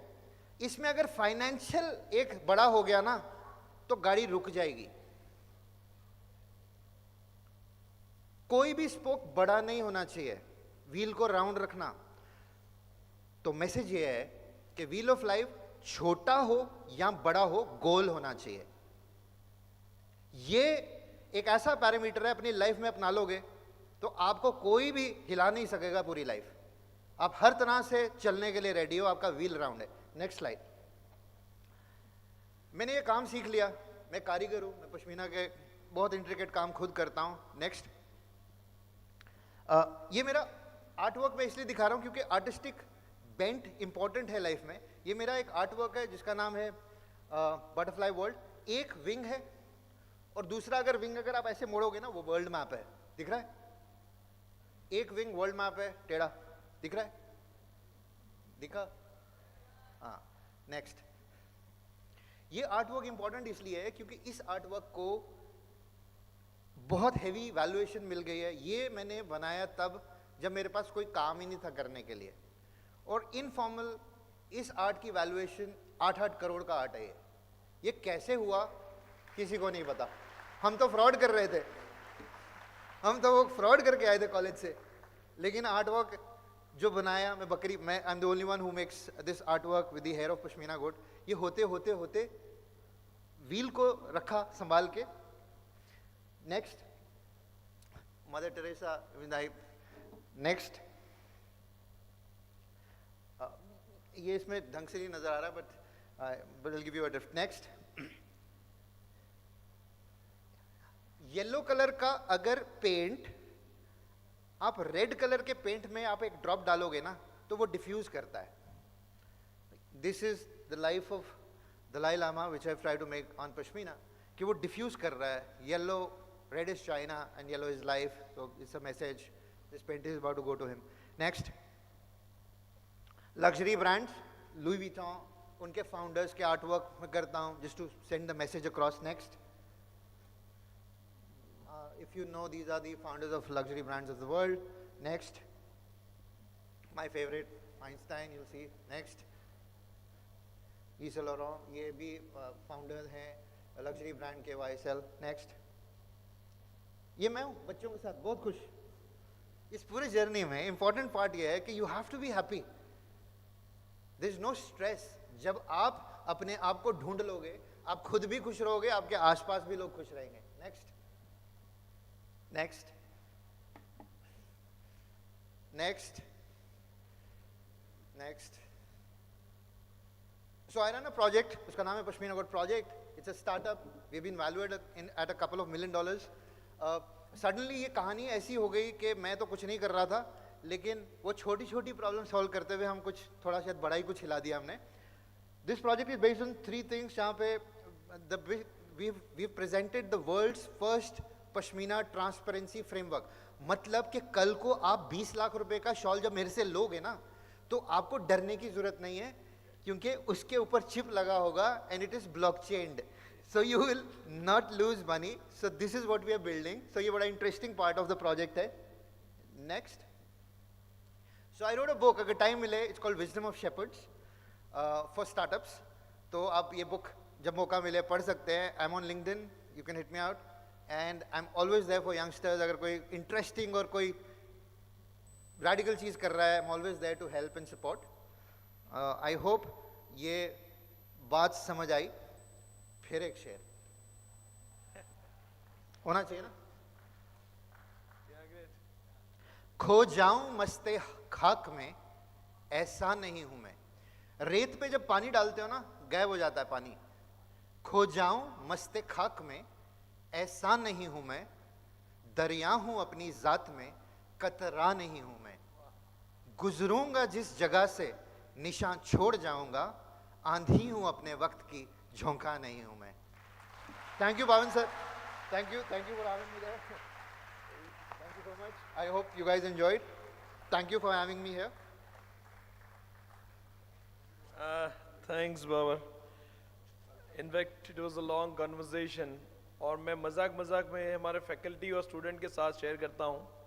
हमारे एक दोस्त थे पहले, और अभी एक दोस्त है नए, मिस्टर बाबर अफजल। 2-3 साल से हम लोग टच में हैं, बात करते हैं, डेवलपमेंट शेयर करते हैं। तो इन्होंने बोला कि शुरुआत में इतना इंट्रोडक्शन नहीं था, और बोले pashmina man of the world. तो मैंने मजाक में भी ऐसा बोल दिया, ठीक है भैया, एक हम भी खरीद लेंगे पश्मीना। तो एक रॉयल फैमिली के लिए बनाई थी उन्होंने पश्मीना, जो 1,40,00,000 की थी। 1,40,00,000 की pashmina, which took 7 years to complete that particular project. मैंने इनको बोला भेजना नहीं, मैं तो मजाक कर रहा था। So but Babar is always very close to my heart, because what is doing at valley.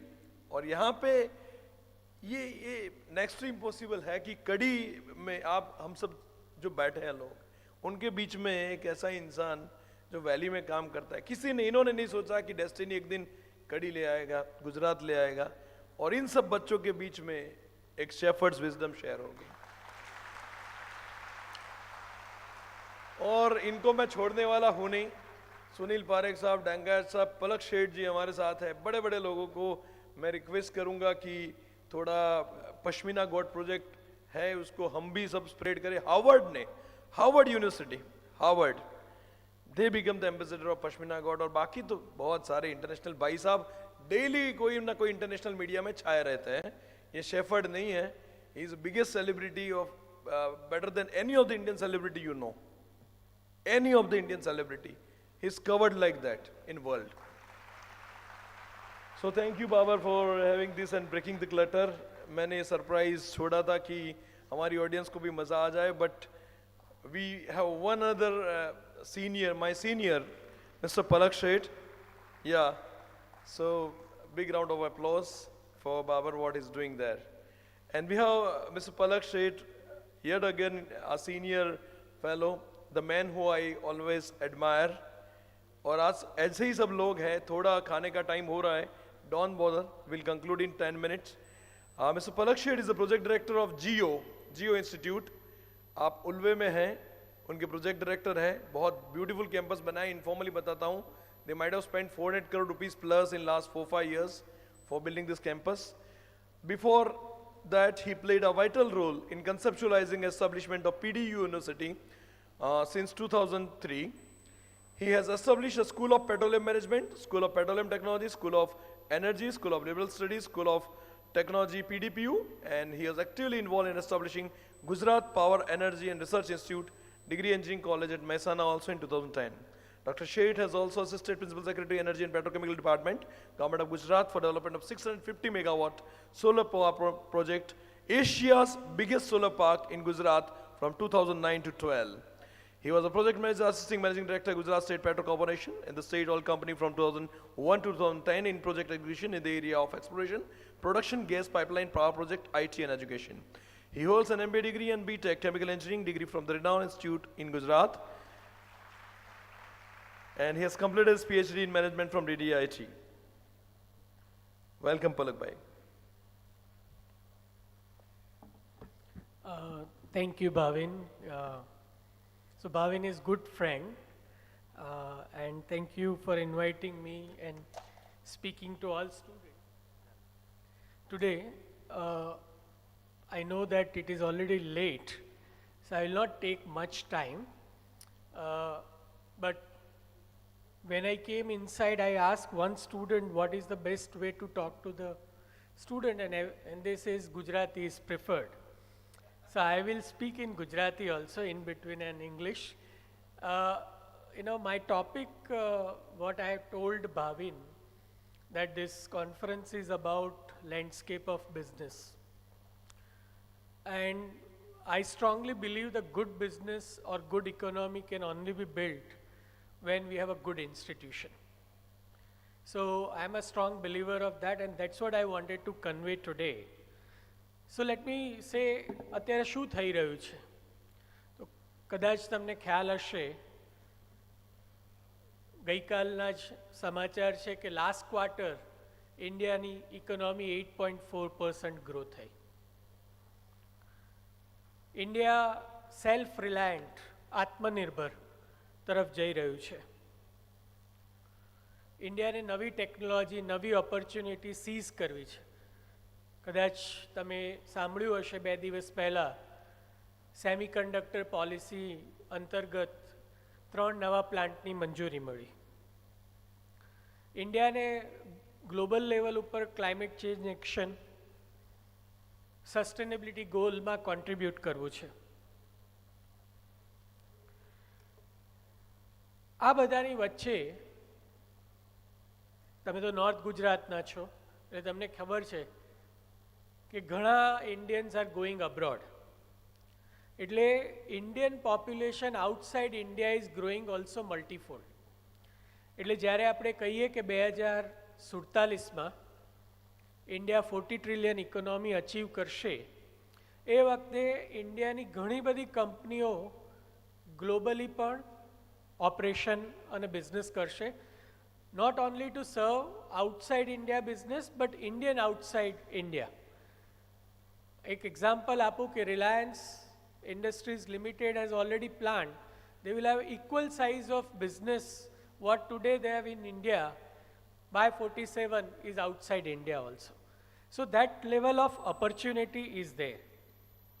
પણ જ્યારે આપણે વિકસિત ભારતની વાત કરીએ તો એના માટે શું જોઈશે? પાયા લેવલે ઘણા બધા ચેન્જ જોઈશે. પાયા લેવલે આપણને સંસ્થાઓ જોઈશે કે જે સારું એજ્યુકેશન આપી શકે, રિસર્ચ, ડેવલપમેન્ટ અને ઇન્વેન્શન ઉપર ફોકસ કરી શકે, ઇનોવેશન, એન્ટરપ્રિનરશિપ અને ઇન્ક્યુબેશન ઉપર ફોકસ કરી શકે. સારો બિઝનેસ કરવા શું જોઈએ? સારી લીડરશિપ જોઈએ, ગ્રોથ માઇન્ડસેટ જોઈએ, એન્ટરપ્રેન્યોરલ અપ્રોચ જોઈએ અને આઈ ફોર એક્સિલન્સ જોઈએ. હવે આવી વસ્તુઓ આવશે ક્યાંથી? જ્યાં સુધી એ આપણા માળખાના એજ્યુકેશન સિસ્ટમમાં નહીં હોય ત્યાં સુધી આવી જ નથી શકવાની. આજે ઇન્ડિયન ઇન્સ્ટિટ્યૂટ ઓફ મેનેજમેન્ટ બની, અમદાવાદથી શરૂઆત થઈ અને ચારે બાજુ વધી. આજના મોટાભાગના મેનેજમેન્ટ લીડર્સ ત્યાંથી આવે છે. હવે જ્યારે આઈઆઈએમ બની ત્યારે ઇન્ડિયાનું પોપ્યુલેશન શું હતું અને આજને પોપ્યુલેશન શું છે? આજે કડી સર્વ વિદ્યાલયના 52,000 સ્ટુડન્ટની વાત કરીએ, પણ કડી સર્વ વિદ્યાલય પણ એક સેન્ટર ઓફ એક્સિલન્સ બિઝનેસમાં બનાવવું પડશે, which is equivalent two IIM.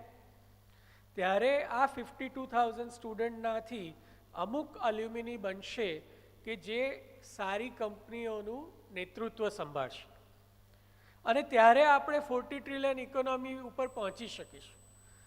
કેમ કે 40 ટ્રિલિયન ઇકોનોમી માટે એ લીડરશિપ, બિઝનેસ ટ્રાન્સફોર્મેશન સ્કિલ, આજે artificial intelligence, data science, quantum computing, આજે મોટાભાગની વર્લ્ડ બિઝનેસ સ્કૂલમાં 50% સિલેબસ ટેકનોલોજી થઈ ગયો, મોર દેન મેનેજમેન્ટ.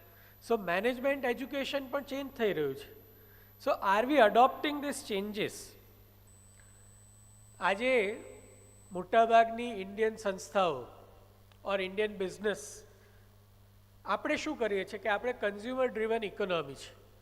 આપણી પાસે પોપ્યુલેશન એટલું છે એટલે કન્ઝમ્પશન એટલું છે, એટલે આપણે કંઈ પણ પ્રોડ્યુસ કરી અને સેલ કરી રહ્યા છીએ, પણ આપણે આજે પ્રોડક્ટ લીડરશિપ નથી લઈ શકતા. બિકોઝ મોટાભાગની આપણી કંપનીઓ R&D નથી કરતી, એક્સેપ્ટ ફ્યુ ફાર્મા કંપનીઝ. મોટાભાગની કંપનીઓ બહારથી ટેકનોલોજી લાવે છે અને એ ટેકનોલોજીનો યુઝ કરી અને પ્રોડક્ટ બનાવીને આ માર્કેટમાં ખપાવે છે. પણ આપણે વર્લ્ડ લીડર બનવું હશે તો આપણી કંપનીઓએ પણ R&D કરવું પડશે, આપણી કંપનીએ ઇનોવેશન કરવું પડશે, આપણી કંપનીઓએ પણ સારા ટેલેન્ટ હશે એને ઓપોર્ચ્યુનિટી આપીને એના આઈડિયા ઉપર નવા બિઝનેસ પ્લાન તૈયાર કરવા પડશે. એ ક્યારે થઈ શકે? કે જ્યારે ઇન્ડસ્ટ્રીને પણ એક ખૂબ સારો હ્યુમન રિસોર્સ મળી શકે. હવે આ માટે 2-3 એક્ઝામ્પલ આપું કે તમે આ કેવી રીતે જાણો. તો કદાચ તમે અફઝલજી હમણાં જ તમને ઘણી બધી વાત કરી કે he came from Silicon Valley. But why Silicon Valley came up?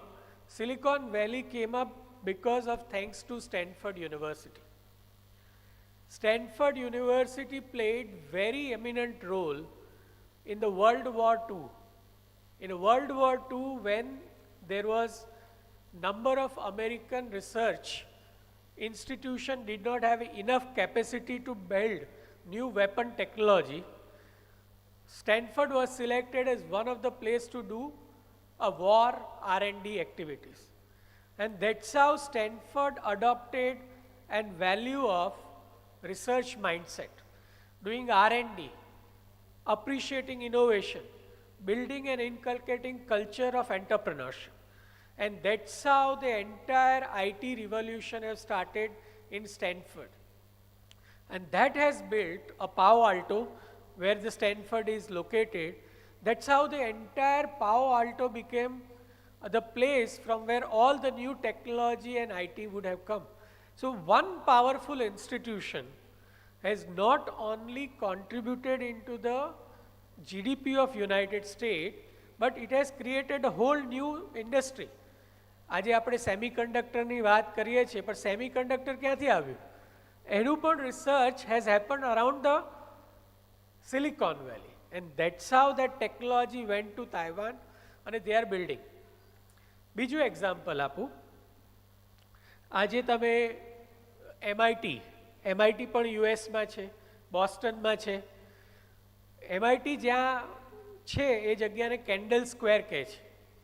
A candle square because of MITની એબિલિટીના લીધે આજે વર્લ્ડની બધી ફાર્મા ઇન્ડસ્ટ્રીના R&D સેન્ટર કેન્ડલ સ્ક્વેરમાં છે. અને ત્યાંથી જ મોટા ભાગના નવા મેડિસિનના સંશોધન થઈ રહે. આજે સૌથી સારી કેન્સરની મેડિસિન ક્યાંથી આવે છે? તો કેન્ડલ સ્ક્વેર, બ્રોડ ઇન્સ્ટિટ્યૂટ અને આજુબાજુમાં રહેલી ફાર્મા રિસર્ચ સેન્ટરમાંથી આવે છે. જો આપણે એ લીડરશિપ અહીંયા ઇન્સ્ટિટ્યુશન લેવલે ઊભી નહીં કરી શકીએ તો આપણે બિઝનેસ લેન્ડસ્કેપ ચેન્જ નથી કરી શકવાના. આપણે વિકસિત ભારતમાં કોન્ટ્રીબ્યુશન નથી કરી શકવાના. એક બીજું એક્ઝામ્પલ આપું. આજે ગિફ્ટ સિટી ગુજરાતમાં થઈ રહી છે, પણ આપ ન્યુયોર્કમાં જાઓ અને Stern school of business, New York યુનિવર્સિટીની, they offer the best finance and fintech programme today. આજે જ્યારે આ નવી ઓપોર્ચ્યુનિટી ઊભી થઈ છે કે ગિફ્ટ સિટી તરીકે આપણે કરી શકીશું, પણ આપણી સંસ્થાઓ એ બેસ્ટ ફાઇનાન્સ સેન્ટર ઊભું કરી શકીએ છે. એ આપણે કરી શકીશું તો આપણે ફાઇનાન્શિયલ સેક્ટરની લીડરશિપ લઈ શકશું, અને એ લીડરશિપ લઈ શકશું તો બિઝનેસ ગ્રો થવાનો જ છે, અને બિઝનેસ ગ્રો થશે તો ઇકોનોમી પણ ગ્રો થવાની છે. એટલે એ વેરી ઇમ્પોર્ટન્ટ છે કે વી અન્ડરસ્ટેન્ડ કે વર્લ્ડ ક્લાસ ઇન્સ્ટિટ્યુશન અને વર્લ્ડ ક્લાસ ફેકલ્ટી અને વર્લ્ડ ક્લાસ સ્ટુડન્ટનો શું રોલ છે. આજે તમે 700 સ્ટુડન્ટ છો, પણ એ 700 સ્ટુડન્ટમાં તમે આજે કેટલું કોન્ફિડન્સથી કહી શકશો કે you are best in a fintech sector or you are best in the retail sector? આજે સંસ્થા તરીકે તમે એક સેન્ટર ઓફ એક્સિલન્સ બનાવી શકશો કે જેમાં world scholar, world thought leader, Indian policy maker, everyone comes then. When our institution, both state, private level and a central level, will create this island of excellence that will only contribute towards the business growth. So at last what I wanted to say કે કદાચ building world class universities is a tough journey. Just to give you example, જ્યારે China has started building world class university in 1995, they chose 10 institutions and given 700 crore every year for 10 years. હું હમણાં જ એક સ્કોલરને મળ્યો યુએસમાંથી, who has studied the China's entire journey for world class. They have invested so far $100 billion for building a world class institution. કદાચ આપણે એટલું નહીં કરી શકીએ, પણ આપણે એક નાના નાના સેન્ટરથી તો ઊભી કરી શકીએ. આજે આપણે ચોક્કસથી એક centre of excellence policy research ઉપર ઊભું કરી શકીએ. Centre of excellence on R&D area, one area semiconductor, એમાં કરી શકીએ. અને એ કદાચ એક સંસ્થા નહીં, જોઈન્ટ નંબર ઓફ સંસ્થા પણ કરી શકે. પણ જ્યારે આપણે એ પ્રકારના સેન્ટર ઊભા કરીશું ત્યારે business will come and look forward for input from there. અને that's where the business will gain the new perspective. અને આવી જ રીતે તૈયાર થયેલા ગ્રેજ્યુએટ જ્યારે એ સંસ્થાઓમાં જશે અને કોન્ટ્રીબ્યુટ કરશે at a talent level and eventually as a leader, we will see the change in our business landscape. એક લાસ્ટ એક્ઝામ્પલ આપું છું કે ઓસ્ટ્રેલિયામાં excellence centre which is located in one university but accessible to all. અને એ જ જ્યારે કામ કરે છે ત્યારે એ લોકો એજ્યુકેશનનું કામ કરે છે, જેમાં પોસ્ટ ગ્રેજ્યુએટ, PhD અને પોસ્ટડોક પ્રોગ્રામ ચલાવે, એ લોકો R&D કરે, એ લોકો પ્રેક્ટિસિંગ ઓરિએન્ટેડ એક્ઝિક્યુટિવ એજ્યુકેશન કરે, અને એ જ લોકો પોલિસી લેવલ રિસર્ચ કરે. જ્યારે આપણે આપણા પાયામાં આ બધા element lavishu, that will contribute immensely in terms of building a stronger business for India. અને last, when I say કે center અને એ જ રીતે આપણે બીજું કામ કરવાનું છે કે are we building a best business schools? આજે IIM અમદાવાદ ગુજરાતમાં છે, પણ IIM અમદાવાદની સમકક્ષ ગુજરાતમાં શું છે? We have to contribute because આપણું પોપ્યુલેશન એટલું છે, સ્ટેટ એટલા આગળ વધી રહ્યા છે, બટ સ્ટેટ લેવલે આપણને આવી સંસ્થાઓની જરૂર છે કે જે ફેકલ્ટીને પણ ઓપોર્ચ્યુનિટી આપે, સ્કોલર્સને પણ ઓપોર્ચ્યુનિટી આપે, સ્ટુડન્ટને પણ આપે અને they will all build a bandwidth for the business to grow over a period of time. એટલે મારી તમને એક જ રિક્વેસ્ટ છે as a young student and young faculty, you decide your focus, your area of excellence, and then work towards very hard to build the best out of that, and that will not only make you a good talent for the industry, but it will also give you an opportunity to best businessman and entrepreneur of tomorrow. Thank you very much.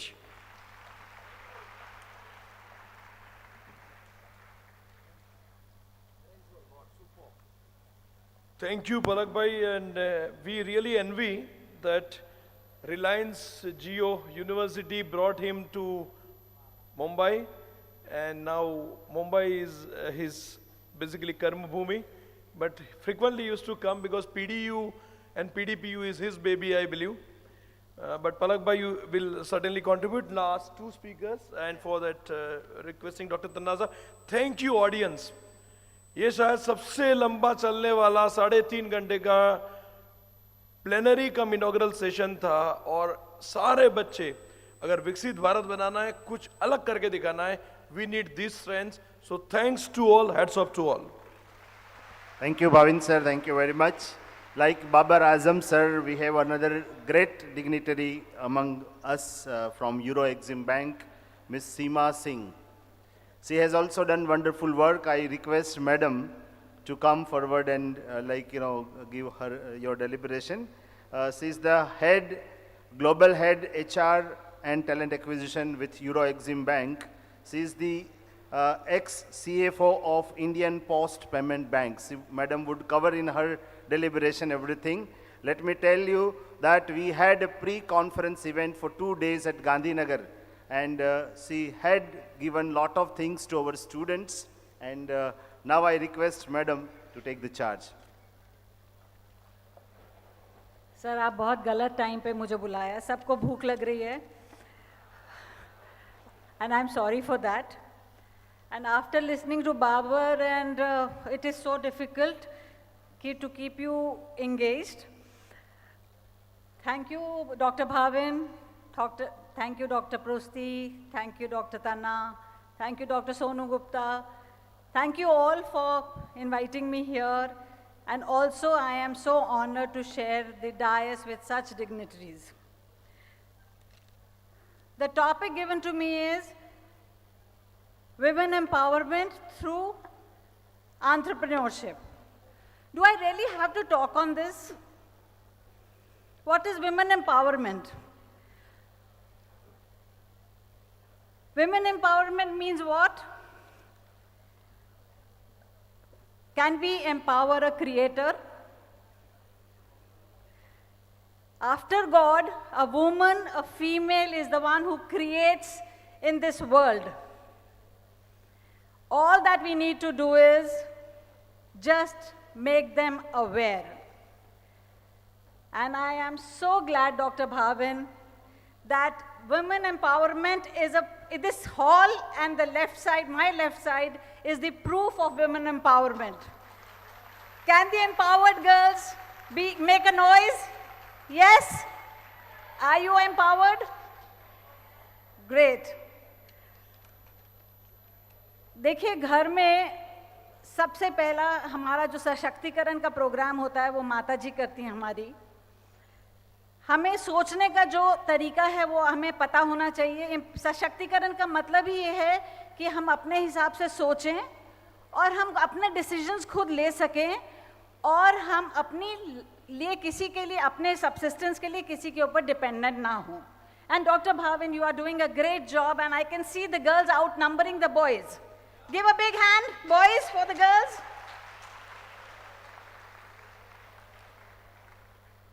And what does entrepreneurship mean? It means creating a niche for women. It needs to remove the gender inequality. It removes to value the women talent. It means create financial independence for my girls and women. And it needs to groom them as good leaders. It needs to make them empowered and know what they can do in life. तो आप लोग जो है मेरे ख्याल से जितनी भी लड़कियां यहाँ बैठी हैं, are you all willing to be great leaders? Yes, no? Wow, so great.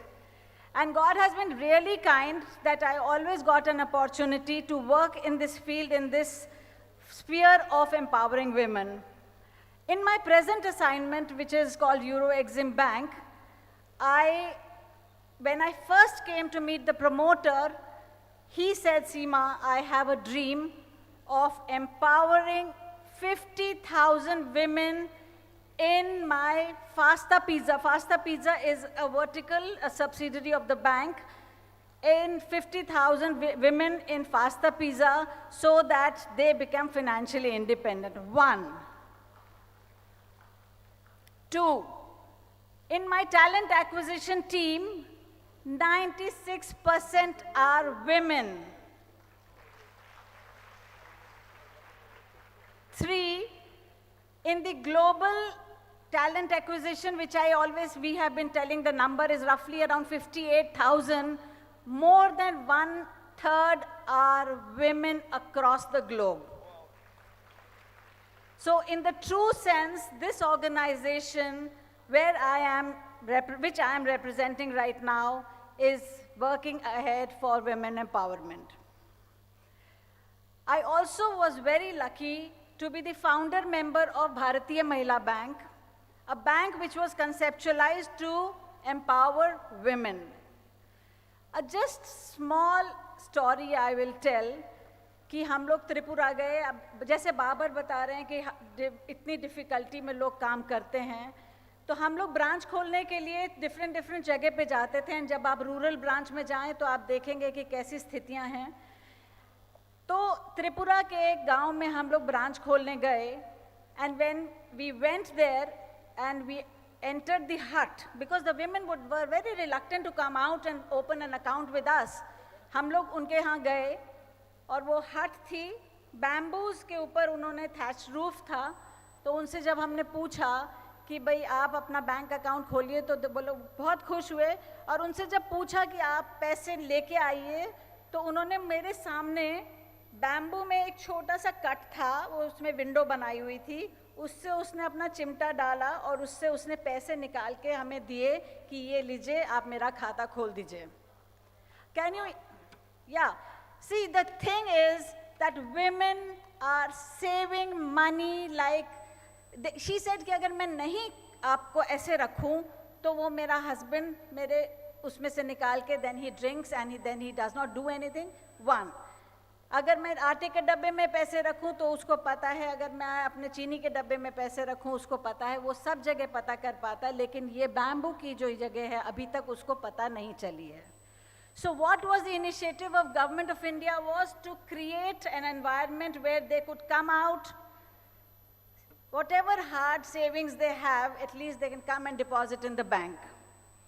So this is something which we did. We opened around 100 branches. Eventually,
children at home, they look after their children. We encourage them to start creche in urban areas because a lot of women are now working and they need places where they can keep their children. And that was known as Matritru. We also gave hundreds of her autos, H-E-R, her autos. The auto was in the name of the woman and that made her feel empowered. We also gave loans for manufacturing sanitary towels and that also promoting the hygiene factor in the women. And lot of loans were given to pink taxis. Pink taxis are with women drivers and the taxi was in the name of woman. These were initiatives which were given to them to empower them, and lot of women came forward to take those facilities. We also gave them working capital if they wanted to start an enterprise. The only condition was that the proprietor or the main partner would be a woman and the working capital will be backed by a collateral which will be in the name of woman, and in return there was an interest rebate given by the bank. All banks are now giving these schemes. So these are the initiatives and lot we can do about all these things. And when you know, आप अपने भी घर में देखते होंगे कि mother कितने system से अपना खर्चा चलाते हैं, तो women are known to be, they are physically conservative. They are physically conservative and more systematic.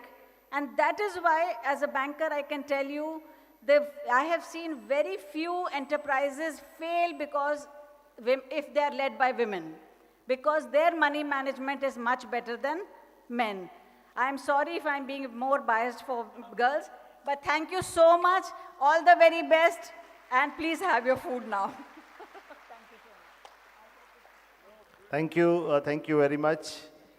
And dear all the friends, all the present delegates and participants, I would like to share with you that the entire program since last 3.5 hours is online through the YouTube, and we have various delegates from various different 12 states, and all the academicians from the 12 states are online, they are watching us. Not only that, but the alumni of the Faculty of Management Studies of Kadi Vishwavidyalaya are also online and they are watching us. Now, last but not the least, I would request our director and Dean Faculty of Management, Dr. Bhavin Pandya sir, to present a token of love to Babar Azam sir. Please come forward and receive a memento from Dr. Bhavin sir.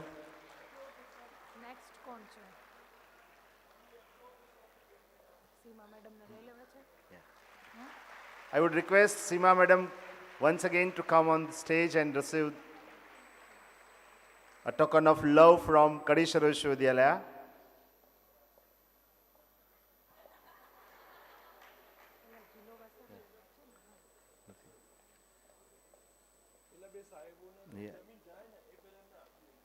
EXIM Bank is a title sponsor of this conference, and they are with us.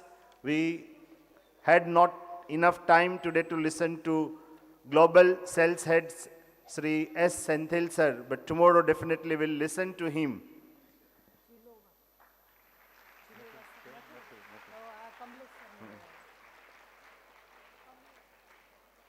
I would again request Kamlesh Bhai Thakkar to receive a memento from Dr. Bhavin Pandya sir.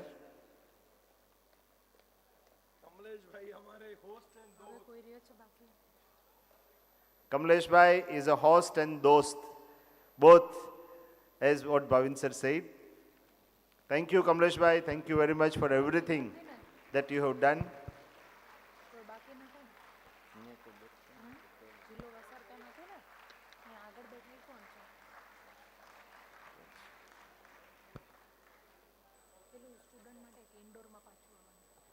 Thank you very much. Now I request Bhavin sir to propose a vote of thanks.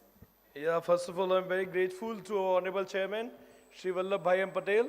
He is president of Kadi Vishwavidyalaya also.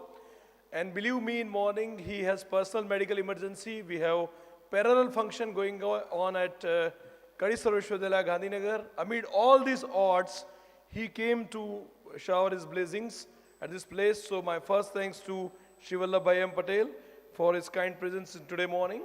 Second thing is our sponsors, XenZ Bank. How can I forget the contribution in the entire journey of organizing the conference? Right from, if I'll say, Kamlesh Bhai Thakkar become the Sutradhar, but Senthil sir, who is a Senthil Kumarji, the global sales head, tomorrow morning we are going to listen him. He also wholeheartedly supported us when we went to meet him at one of the exhibition. So thank you, XenZ Bank, and I'll say Seema Madam, she has always supported and encouraged us for all this journey of organizing this conference. I cannot forget at this juncture our all valuable speakers, right from Collector of Mehsana, Nagarajan sir, Additional Industry Commissioner, Dr. Prashant Zilova, Sunil Parekh ji, Dangayat sir. In the same line, probably we had few more speakers, but somehow we need to postpone. But believe me, Palak Sheth ji, who is at present with the GO, and let me share with you, Mukesh Ambani sir also took a note of his work, and at present he is working with GO. So he's such a sober guy. So thanks to Palak Sheth also for coming and spending time with us. I cannot forget all the faculty staff and support, our both 5 institutions, SVIM Institute of Management, SK Patel Institute of Management and Computer Studies MBA, LDRP Institute of Technology and Research MBA, BP College of Business Administration, Narsibhai Patel College of Computer Studies and Management BBA. These 5 colleges, Faculty of Management organized this wonderful conference which has created a new record. And believe me, because of all of you and the girls who are sitting patiently, they didn't make any noise, didn't disturb, and throughout they enjoyed.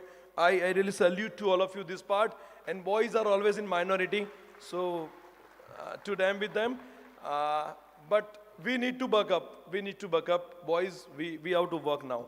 So, and male reservation will be soon in Parliament. So male reservation will be there, don't bother. We'll fight for our right. Okay. So, but I'm just joking, but my dear students who are all here, I know they supported throughout the journey. They be here, they run here and there. All the faculty members, Dr. Sonu Gupta, Panika Jha madam, especially hospitality and other parts, she's always taking care of creativity and other things. Kavan Rana ji, Shweta Mehta madam, and all our SK Patel team. SVIM team, Dr. Preeti Salvi, who is co-convener. Jayesh Tanna Sahab, he remained with me throughout this journey. So big round of applause for Jayesh Tanna Sahab. He worked hard and he remained always a backbone support for me for groundwork. So Tanna Sahab, Pushti Sahab, who is the principal, Malika Babu, Vinit ji, and our all other faculty members over there, who are the committee members also, they also worked hard.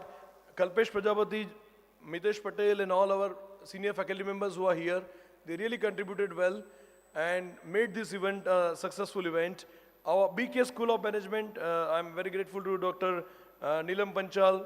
I'm very grateful to Jay Trivedi and staff of HNGU University. All the Vice Chancellors, Rajul Gajjar, Vice Chancellor of GTU, she spoke in morning. I'm very grateful to her also.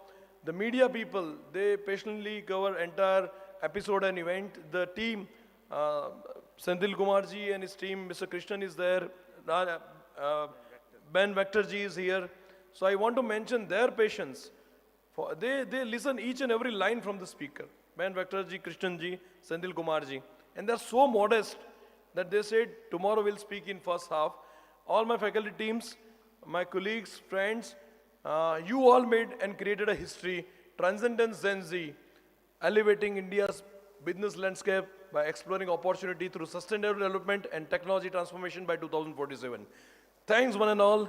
Thanks Almighty for giving us this opportunity. Signing off. Thank you very much. You can proceed for lunch.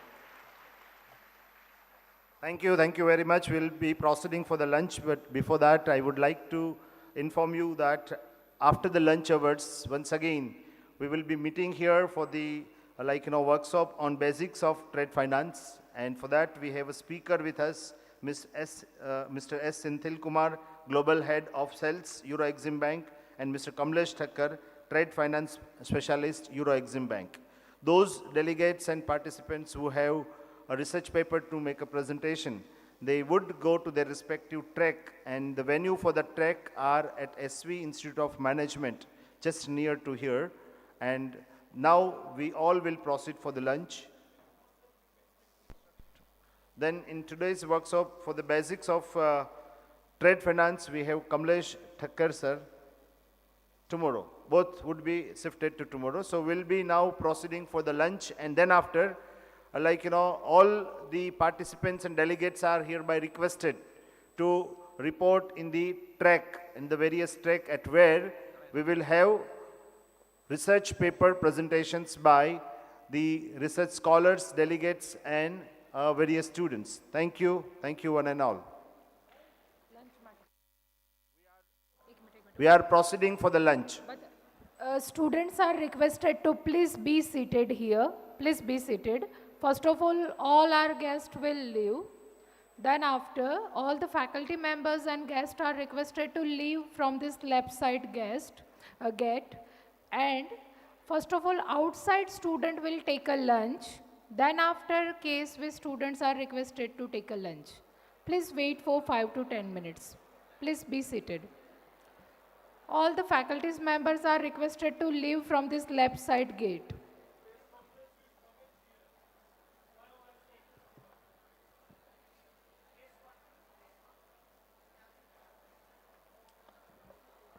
Press conference will commence here. So please tighten your seat belt.